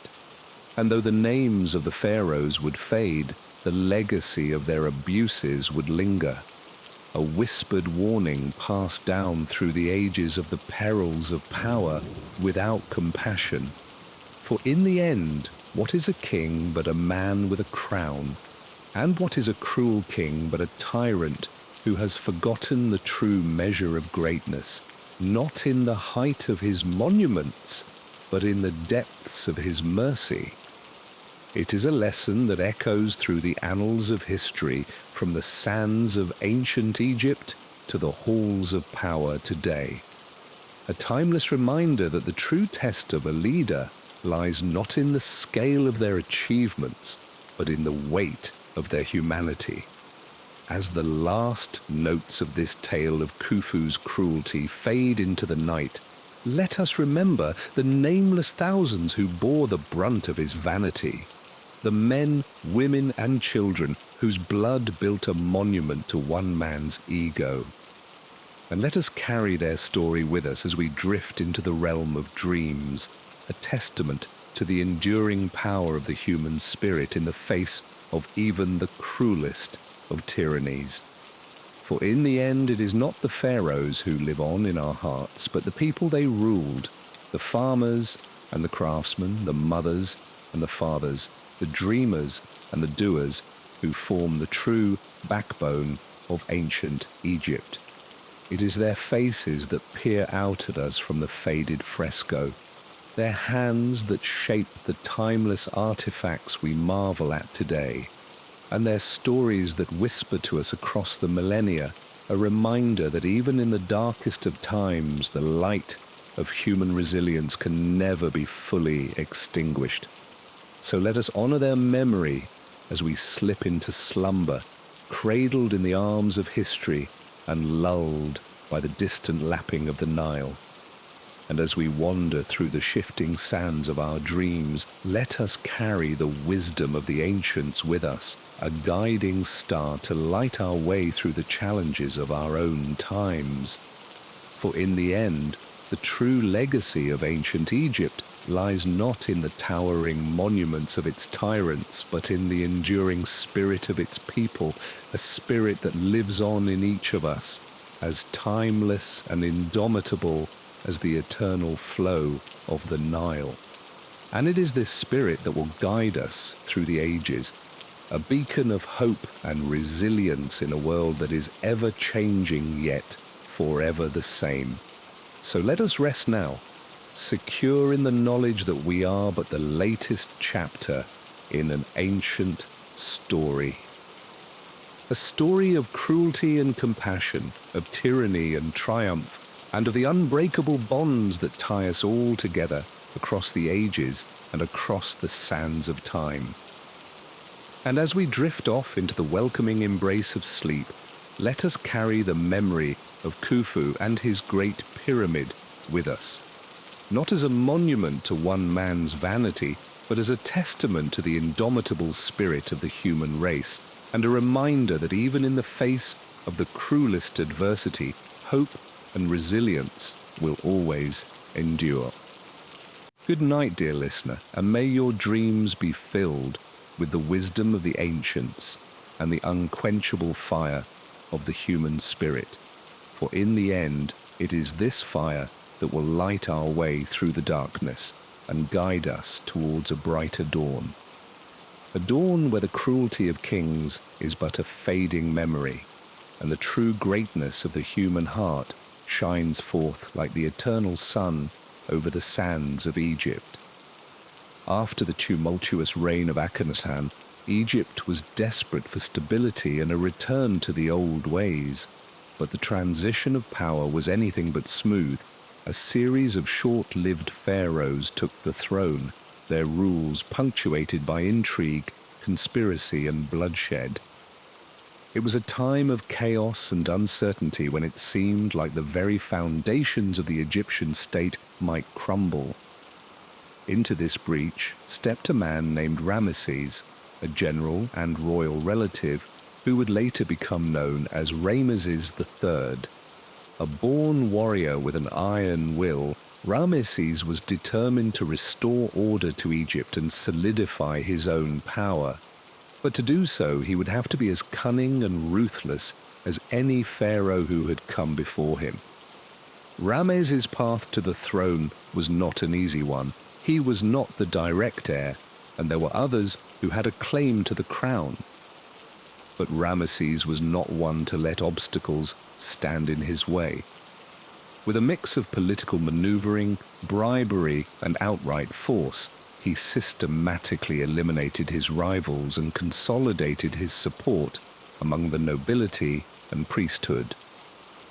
Even as he tightened his grip on power, however, Ramesses knew that his position was far from secure. There were still those who opposed him, both within the royal court and among the common people who had suffered under the previous pharaoh's cruelty. Ramesses would have to be vigilant and ruthless to keep them in line. One of the first challenges to Ramesses' rule came from within his own family. His uncle, a high-ranking official named Amen-Messa, declared himself pharaoh and tried to rally support against Ramesses. It was a bold move, but one that would prove to be his undoing. Ramesses wasted no time in crushing the rebellion. He marched his armies against Amen-Messa's forces, routing them in a series of bloody battles. Amen-Messa himself was captured and brought before Ramesses in chains. The pharaoh's vengeance was swift and merciless, in a public spectacle that was designed to send a message to all who would challenge his rule. Ramesses had Amen-Messa and his top supporters executed in the most horrific ways imaginable. Some were impaled on stakes, their bodies left to writhe in agony for hours before death finally claimed them. Others were flayed alive, their skin peeled away strip by strip until they were nothing but raw, bleeding flesh. But perhaps the most terrible fate was reserved for Amun-Messa himself. Ramesses had him tied to a stake in the center of the city square, his limbs spread out like a grotesque starfish. Then slowly and methodically the Pharaoh's torturers went to work on him with knives, spears, and red-hot irons. For hours, Amun's screams echoed through the streets of Thebes as the people watched in horrified silence. By the time it was over, his body was little more than a mutilated husk, unrecognizable as anything that had once been human. It was a brutal display, but one that served its purpose. The people of Egypt now knew beyond a shadow of a doubt that Ramesses was not a man to be trifled with. He would rule with an iron fist, and anyone who dared to stand against him would suffer the consequences. But even as he solidified his grip on power, Ramesses knew that he could not rule by fear alone. He needed to give the people a reason to accept his rule, to believe that he was the rightful pharaoh who would lead Egypt to greatness once again. To that end, Ramesses embarked on a massive program of building and conquest. He ordered the construction of grand temples and monuments, many of which still stand today as testaments to his power and ambition. He also led his armies on a series of campaigns against Egypt's enemies, expanding the empire's borders and bringing back untold riches as plunder. But these triumphs came at a heavy cost. The building projects required a massive workforce, and Ramesses was not shy about using slave labor to get the job done. Thousands of captives from foreign lands were brought to Egypt in chains, forced to toil under the hot sun until they dropped dead from exhaustion. Even Egyptian commoners were not spared from the pharaoh's demands. They were conscripted into labor gangs and worked to the bone, building the very monuments that were supposed to glorify Ramesses' rule. Many never returned to their families, their bodies broken and buried in unmarked graves. As for the military campaigns, they were marked by a level of brutality that shocked even the hard-hardened Egyptians. Ramesses seemed to take a perverse pleasure in the destruction he wrought, razing entire cities to the ground and slaughtering their inhabitants without mercy. In one particularly gruesome episode, Ramesses ordered his soldiers to cut off the hands of their Nubian captives so that they could never again raise a weapon against Egypt. The streets ran red with blood as the screaming victims were left to bleed out in the dust. It was acts like these that earned Ramesses his reputation as one of the cruelest pharaohs to ever rule Egypt. But for all his brutality, there was no denying the results he achieved. Under his rule, Egypt once again became a power to be reckoned with, feared, and respected by its neighbors. Ramesses himself reveled in his newfound status. He declared himself a living god, the embodiment of Ra on earth. His statues and monuments were everywhere, a constant reminder of his power and majesty. But even as he basked in his own glory, Ramesses could not escape the toll that his cruelty had taken on his soul. In quiet moments, it was said that he was haunted by the ghosts of those he had wronged, their accusing eyes boring into him from the shadows. Perhaps it was this gnawing guilt that drove Ramesses to even greater heights of brutality in his later years. As he grew older and his grip on power began to slip, he became increasingly paranoid and erratic, lashing out at anyone he perceived as a threat. In the end, even Ramesses could not escape the fate that awaits all tyrants. He died alone and unmourned, his legacy one of fear and suffering rather than the greatness he had so desperately craved. As we reflect on the reigns of these cruel pharaohs, it is easy to be horrified by the depths of their brutality. But perhaps we should also feel a sense of sadness for the untold suffering they inflicted on their subjects and the damage they did to the very fabric of Egyptian society. In a way, these pharaohs were as much victims as they were villains, consumed by their own hunger for power and trapped by the very system that had elevated them to godlike status. They were a product of their time and their culture, shaped by the belief that they had an absolute right to rule and a divine mandate to do as they pleased. But that does not excuse their actions, nor does it lessen the pain and trauma they inflicted on countless innocent lives. The legacy of these cruel pharaohs is a reminder of the dangers of unchecked power and the terrible price that is paid when leaders forget their duty to serve and protect their people. As we drift off to sleep, let us take a moment to remember those who suffered under the yoke of these tyrants and to be grateful for the freedoms and protections we enjoy today. May we never forget the lessons of history, and may we always strive to build a world where cruelty and oppression have no place. Khufu's tale fades into history as we turn to one of the longest reigning pharaohs of them all, Pepe, merciless, born into the 6th dynasty around 2278 BC. Pepe's rule stretched on for an astonishing 94 years, outlasting nearly everyone who was alive when he first took the throne as a mere child of 6. Imagine the extravagance and isolation of growing up as a boy king, cloaked in power from your earliest memories, coddled and indulged in every possible luxury within the palace walls. Young Pepe's every whim was catered to by a parade of servants, courtiers, and regents. The usual tempering forces of adulthood, responsibilities, setbacks, being told no, held little sway over this pampered prinkling as he grew from a spoiled child into an entitled youth. Is it any wonder that he blossomed into a man who believed he could do anything to anyone without consequence? As Pepe entered adolescence, the first stirrings of his lifelong cruelty began to emerge.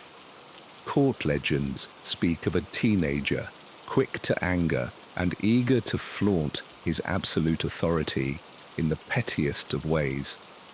One tale recounts how he had a servant's hand chopped off for the crime of taking away his gaming board before the pharaoh was finished playing.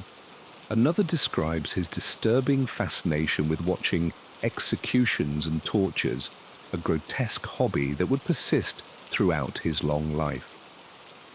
Even at this early age, Pepe was learning to relish the power of holding other people's fates in his hands. But the teenage king soon faced a rude political awakening. As he came of age and moved to take full control of the throne, Pepe discovered that the regents and advisors who had long controlled the kingdom were not so willing to relinquish their influence. Used to having his way, the headstrong young pharaoh decided to simply eliminate anyone who questioned his absolute authority. What followed was a bloody purge of the old guard. As Pepe ruthlessly ordered the exile, ruin, or execution of a shocking number of high-ranking officials, governors, and even relatives, the unlucky victims of this ruthless power consolidation met a range of grim fates. Some were dragged away in chains, sent to die in the unforgiving desert or the depths of distant mines. Others faced public executions, their bodies left to rot in front of the palace gates as a graphic warning. A few were walled up alive in the very tombs and temples they had helped build. An ironic and horrifying end. Through it all, Pepe watched the carnage with cold satisfaction, reveling in the visceral proof of his supremacy. By the end of this brutal political culling, the young pharaoh had seized the reins of power with a fierce grip that would never slacken. His inner circle was packed with cronies and yes-men, sycophants who would not dare oppose his increasing cruelties and excesses. Egypt was now his personal plaything, and no one was safe from his mercurial whims. As the years and decades of Pepe the Coup's record-breaking reign marched on, the aging pharaoh's depravity and decadence only grew. Bloated with power and wealth, he retreated ever deeper into a bubble of luxury, losing any grip on restraint or reality. Drunken feasts and orgies were his standard entertainments, the court awash in free-flowing wine and girls. But even the most debauched festivities could not satisfy his ever more jaded tastes. To keep himself amused, Pepe staged increasingly outlandish spectacles and cruel games. He developed a twisted fascination with dwarves and had them collected from across Egypt to live in special palace quarters and perform for his pleasure. Some were made to wrestle each other or wild animals for the court's entertainment. The losers were not expected to survive. Even worse were the sadistic executions Pepe dreamed up for rebels, criminals, or simply those who displeased him. In one notorious incident, a group of Kushite rebels were rounded up and covered in honey to be slowly eaten alive by vermin. Other enemies were fed to Pepe's pet lions, mauled for his amusement. No one in the kingdom could rest easy, knowing that even the slightest offense to the God King could end in unimaginable agony. As Pepe's reign crept on and on, even his mind began to unravel into paranoia and delusion. He became convinced that his many children were plotting against him and had several of his own sons imprisoned or killed. By the end, this once strapping young king had shriveled into a suspicious, sickly old man. Plagued by dental abscesses and hunched from a lifetime spent in decadent stupor, the kingdom fared little better than its pharaoh in his final years. Pepe's endless cruelties and excesses had bled the land dry. Corruption was rampant, the treasury depleted by decades of indulgence. There was no energy or wealth left to maintain the temples, infrastructure, or armies that had kept Egypt running. His successors would inherit a kingdom on the verge of collapse. When Pepe II finally died around 2184 BC, it must have been a relief to the long-suffering Egyptian people. Here at last was an end to nearly a century of oppression under a tyrant who embodied the worst of absolute power. But there would be a heavy price to pay for Pepe's misrule. After a few short-lived successes, his sixth dynasty crumbled into the chaos and dissolution of the first intermediate period, a century-long dark age of strife, famine, and foreign invasions. In many ways, this upheaval was a direct result of Pepe's cruelty.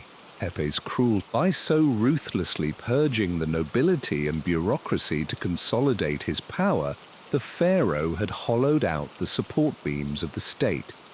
His decadent reign had sucked Egypt dry of resources and competence, leaving nothing in the treasury or granaries to counter hard times. The institutions and infrastructure that might have held the country together through disaster had long since crumbled under the weight of Pepe's excesses. And so, the tale of this longest reigning pharaoh ends in a grim lesson about the brittleness of tyranny. Though the absolute power of a living god allowed Pepe II to elevate his cruelty and self-indulgence to legendary levels, it could not insulate his kingdom from the consequences. In the end, this record-setting reign is remembered mainly for its disastrous fallout. the ultimate proof that even the mightiest tyrant cannot escape the rot within.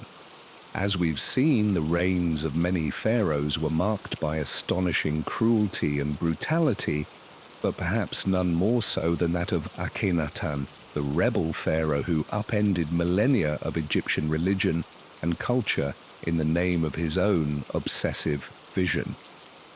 Born Amenhotep IV, he was the son of the great warrior pharaoh Amenhotep III and his formidable queen Ti. As a young prince, he was raised in the traditional worship of Amun, the king of the gods, and the whole Egyptian pantheon. But at some point, a dangerous idea took root in his mind, that only one god was worthy of worship, the Aten, the disk of the sun itself. When he took the throne, Akhenaten wasted no time in putting his radical ideas into action. In a frenzy of religious fervor, he declared that the Aten was the one true god and that he alone could communicate with this divine power. He changed his name to Akhenaten, meaning one who is effective for the Aten, and began a ruthless campaign to erase the old gods from Egypt's history and memory. Akhenaten's agents swept through the land, closing the temples, smashing the statues, and chiseling the names of the gods from the walls. Priests who resisted were cast out, imprisoned, or even executed. The pharaoh's cruelty knew no bounds in imposing his will and that of his chosen god upon the people.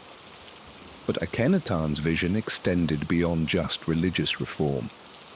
He dreamed of creating a whole new society centered entirely around himself and the Aten. In perhaps his cruelest and most audacious act, he ordered the construction of a new capital city in the middle of the desert, hundreds of miles from the lush Nile Valley.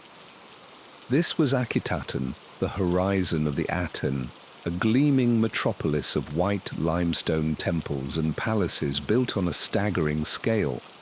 Thousands of laborers toiled in the blistering heat to raise this monument to the pharaoh's ego, many falling dead from exhaustion and dehydration. It's said that the limestone blocks were lubricated with the fat of sacrificed animals and even the blood of slaves who dared to disobey or complain. At the center of it all was Akhenaten himself, living in unparalleled opulence with his beautiful queen Nefertiti and their gaggle of young daughters. He basked in the Aten's rays, composed hymns to his own divinity, and indulged his every whim and desire. But even as he played the benevolent philosopher king, his cruelty and madness were always simmering beneath the surface. There are tales of shocking debauchery and excess in the palace of Akhenaten, where wine flowed freely and new dancers entertained the royal couple. Akhenaten is said to have taken his own daughters as wives, siring a brood of sickly, deformed children. Some even whisper that the mummy of a young woman found in his tomb, her skull bashed in, was none other than Nefertiti herself, cast aside when she dared to question her husband's will. But perhaps the most disturbing accounts concern the pharaoh's vicious temper and fits of madness. Servants who displeased him could be struck dead on the spot, their bodies fed to the hungry crocodiles of the palace lakes. Nobles who showed the slightest hint of disloyalty would be tortured to death in full view of the court, their screams echoing through the gleaming halls. As the years passed, Akhenaten retreated ever deeper into his own delusions, neglecting the governance of his empire and the welfare of his people. The Aten cult became increasingly bizarre and ritualistic, with the pharaoh himself worshipped as a living god, his every word and gesture seen as divine revelation. But even the cruelest tyrants must someday face the consequences of their actions. As Akhenaten descended into full-blown madness, the kingdom began to crumble around him. Drought and famine stalked the land while Egypt's enemies grew bold and restless beyond its borders. When the pharaoh finally died, possibly at the hands of his own followers, his glittering capital was abandoned as swiftly as it had risen. Its palaces and temples left to the ravages of the desert sands. The old gods were restored, and Akhenaten's name was struck from the records. Condemned to eternal oblivion as the heretic pharaoh and the enemy of Amun. But his legacy of cruelty and chaos could not be so easily erased. The scars left by his brutal reign would linger for generations as Egypt struggled to recover its stability and identity in the wake of his madness. As we've explored, the cruelest pharaohs of ancient Egypt left an indelible mark on the history and psyche of this great civilization. From the ruthless pyramid builders to the religious zealots, from the merciless conquerors to the decadent tyrants, these rulers wielded their absolute power with an often shocking degree of brutality and indifference to human suffering. But while we may recoil at their deeds, we must also remember the context in which they lived and ruled. In the harsh, unforgiving world of ancient Egypt, where life was often nasty, brutish, and short, cruelty could be seen as a necessary tool of governance, a way to maintain order and control in the face of constant threats and challenges. For the pharaohs, who were seen as living gods, the pressure to project an image of strength, power, and indomitable will was immense. To show weakness or mercy was to invite chaos, rebellion, and the wrath of the gods themselves. In a sense, their cruelty was a product of the very system that elevated them to such heights of power and privilege. And yet, even as we contextualize their actions, we cannot fully excuse or condone them. The suffering inflicted by these cruel pharaohs was real and immense, scarring the lives of countless individuals and shaping the course of Egyptian history in profound and often tragic ways. As we reflect on their lives and legacies, perhaps the most important lesson we can take away is the danger of unchecked power and the corrosive effects of cruelty and tyranny. In the end, even the mightiest pharaohs were still mortal men, subject to the same flaws, fears, and failings as any other human being. Their stories serve as a sobering reminder of what can happen when power is wielded without restraint. When empathy and compassion are cast aside in the pursuit of glory and immortality, they are cautionary tales warning us of the perils of hubris and the importance of justice, mercy, and the fundamental dignity of every human life. As we drift off to sleep, let us ponder these timeless lessons from the distant past and resolve to build a future where cruelty and tyranny have no place, where power is tempered by wisdom and compassion, and where the lives of all are valued and protected. For in the end, the true measure of a civilization is not the grandeur of its monuments or the might of its rulers, but the way it treats its most vulnerable members and the legacy of justice and humanity it leaves behind. And so Ramesses II's reign of cruelty finally came to an end after a life filled with ruthless ambition, brutal conquests, and vicious acts of retribution against those who opposed him. His death marked the conclusion of a particularly bloody chapter in the long history of pharaonic Egypt, an era when it seemed that each successive ruler tried to outdo the last in sheer mercilessness and tyranny.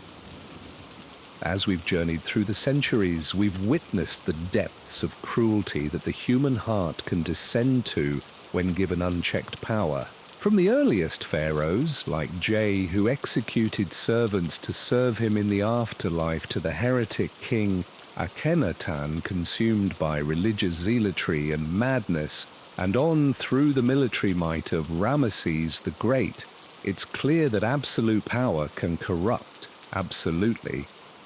These pharaohs were worshipped as living gods on earth, their every whim indulged, no matter how petty or cruel. With no one to hold their worst impulses in check, many spiraled into realms of ego and sadism that would be unthinkable for most. And yet, for all their individual acts of cruelty, in many ways these pharaohs were a product of a system and culture that enabled, even celebrated, their tyrannical reigns.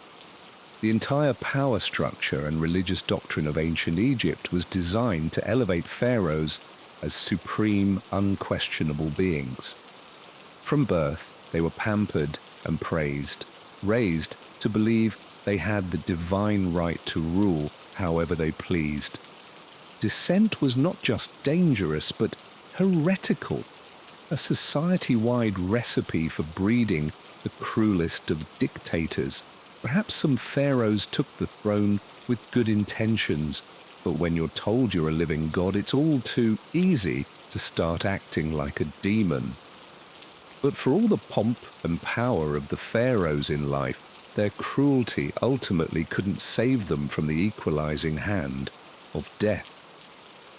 In the end, they were placed in their tombs just like the slaves who built them. Now they lie buried beneath the desert sands, their vaunted legacies faded to half-remembered stories and crumbling stone. There's a certain poetic justice that for all the suffering they caused in life, they couldn't take their power with them into the afterlife. Their mummified remains serve as a reminder of the futility of unchecked greed and cruelty in the face of eternity. And yet, even though their individual names and deeds may be forgotten, the impact of their collective cruelty still echoes through history.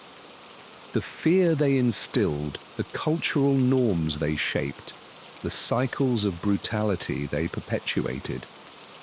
In many ways, these were the pharaohs' most enduring legacy. Each one, in their thirst for power and domination, helped normalize tyranny for the next. In trying to raise themselves above all others, they dragged the moral foundations of leadership down into the dirt. While Egypt's golden age is a testament to what humanity can build, so too is it a warning of what horrors we're capable of enabling when we let power go unchecked. So perhaps the most important lesson we can take from the cruelest pharaohs is not just that power corrupts, but that human nature itself is inherently corruptible, that each of us has the potential for both great good and great evil should the right circumstances arise. To create a society of justice, we must stay ever vigilant against would-be tyrants, both around us and within ourselves. The moment we start to tolerate or excuse cruelty for personal gain is the moment we risk falling down the same slippery slope as the pharaohs of old. These are heavy thoughts to drift off to sleep to, I know. But there's a strange comfort in looking back across the millennia and seeing the full scope of the human experience, the heights and the depths, the beauty and the ugliness. It puts our own lives in perspective here in the present. The problems that loom so large in daylight hours can feel smaller, more manageable in the long view of time. And there's a certain peace in remembering that for all the cruelty of the world, the arc of the moral universe is long, but it bends toward justice. Each of us, in our own way, has a part to play in nudging it along. But for now, as your eyelids grow heavy, I invite you to let these distant figures of history fade back into the realm of legend and dreams. You are safe and warm and free from the tyrannies of the ancient world. Let the rhythms of your breath and the beats of your heart carry you into a restful slumber. knowing that the cruelties of the past need not define the kindnesses of tomorrow. Rest well, dear listener, and when you wake, may you greet the day with a heart filled with compassion for yourself and for others. And of course, if you enjoyed your trip back through Egypt's cruelest history, be sure to like this video and subscribe for more long form looks at the figures and foibles of the ancient world. But for now, good night, sleep tight.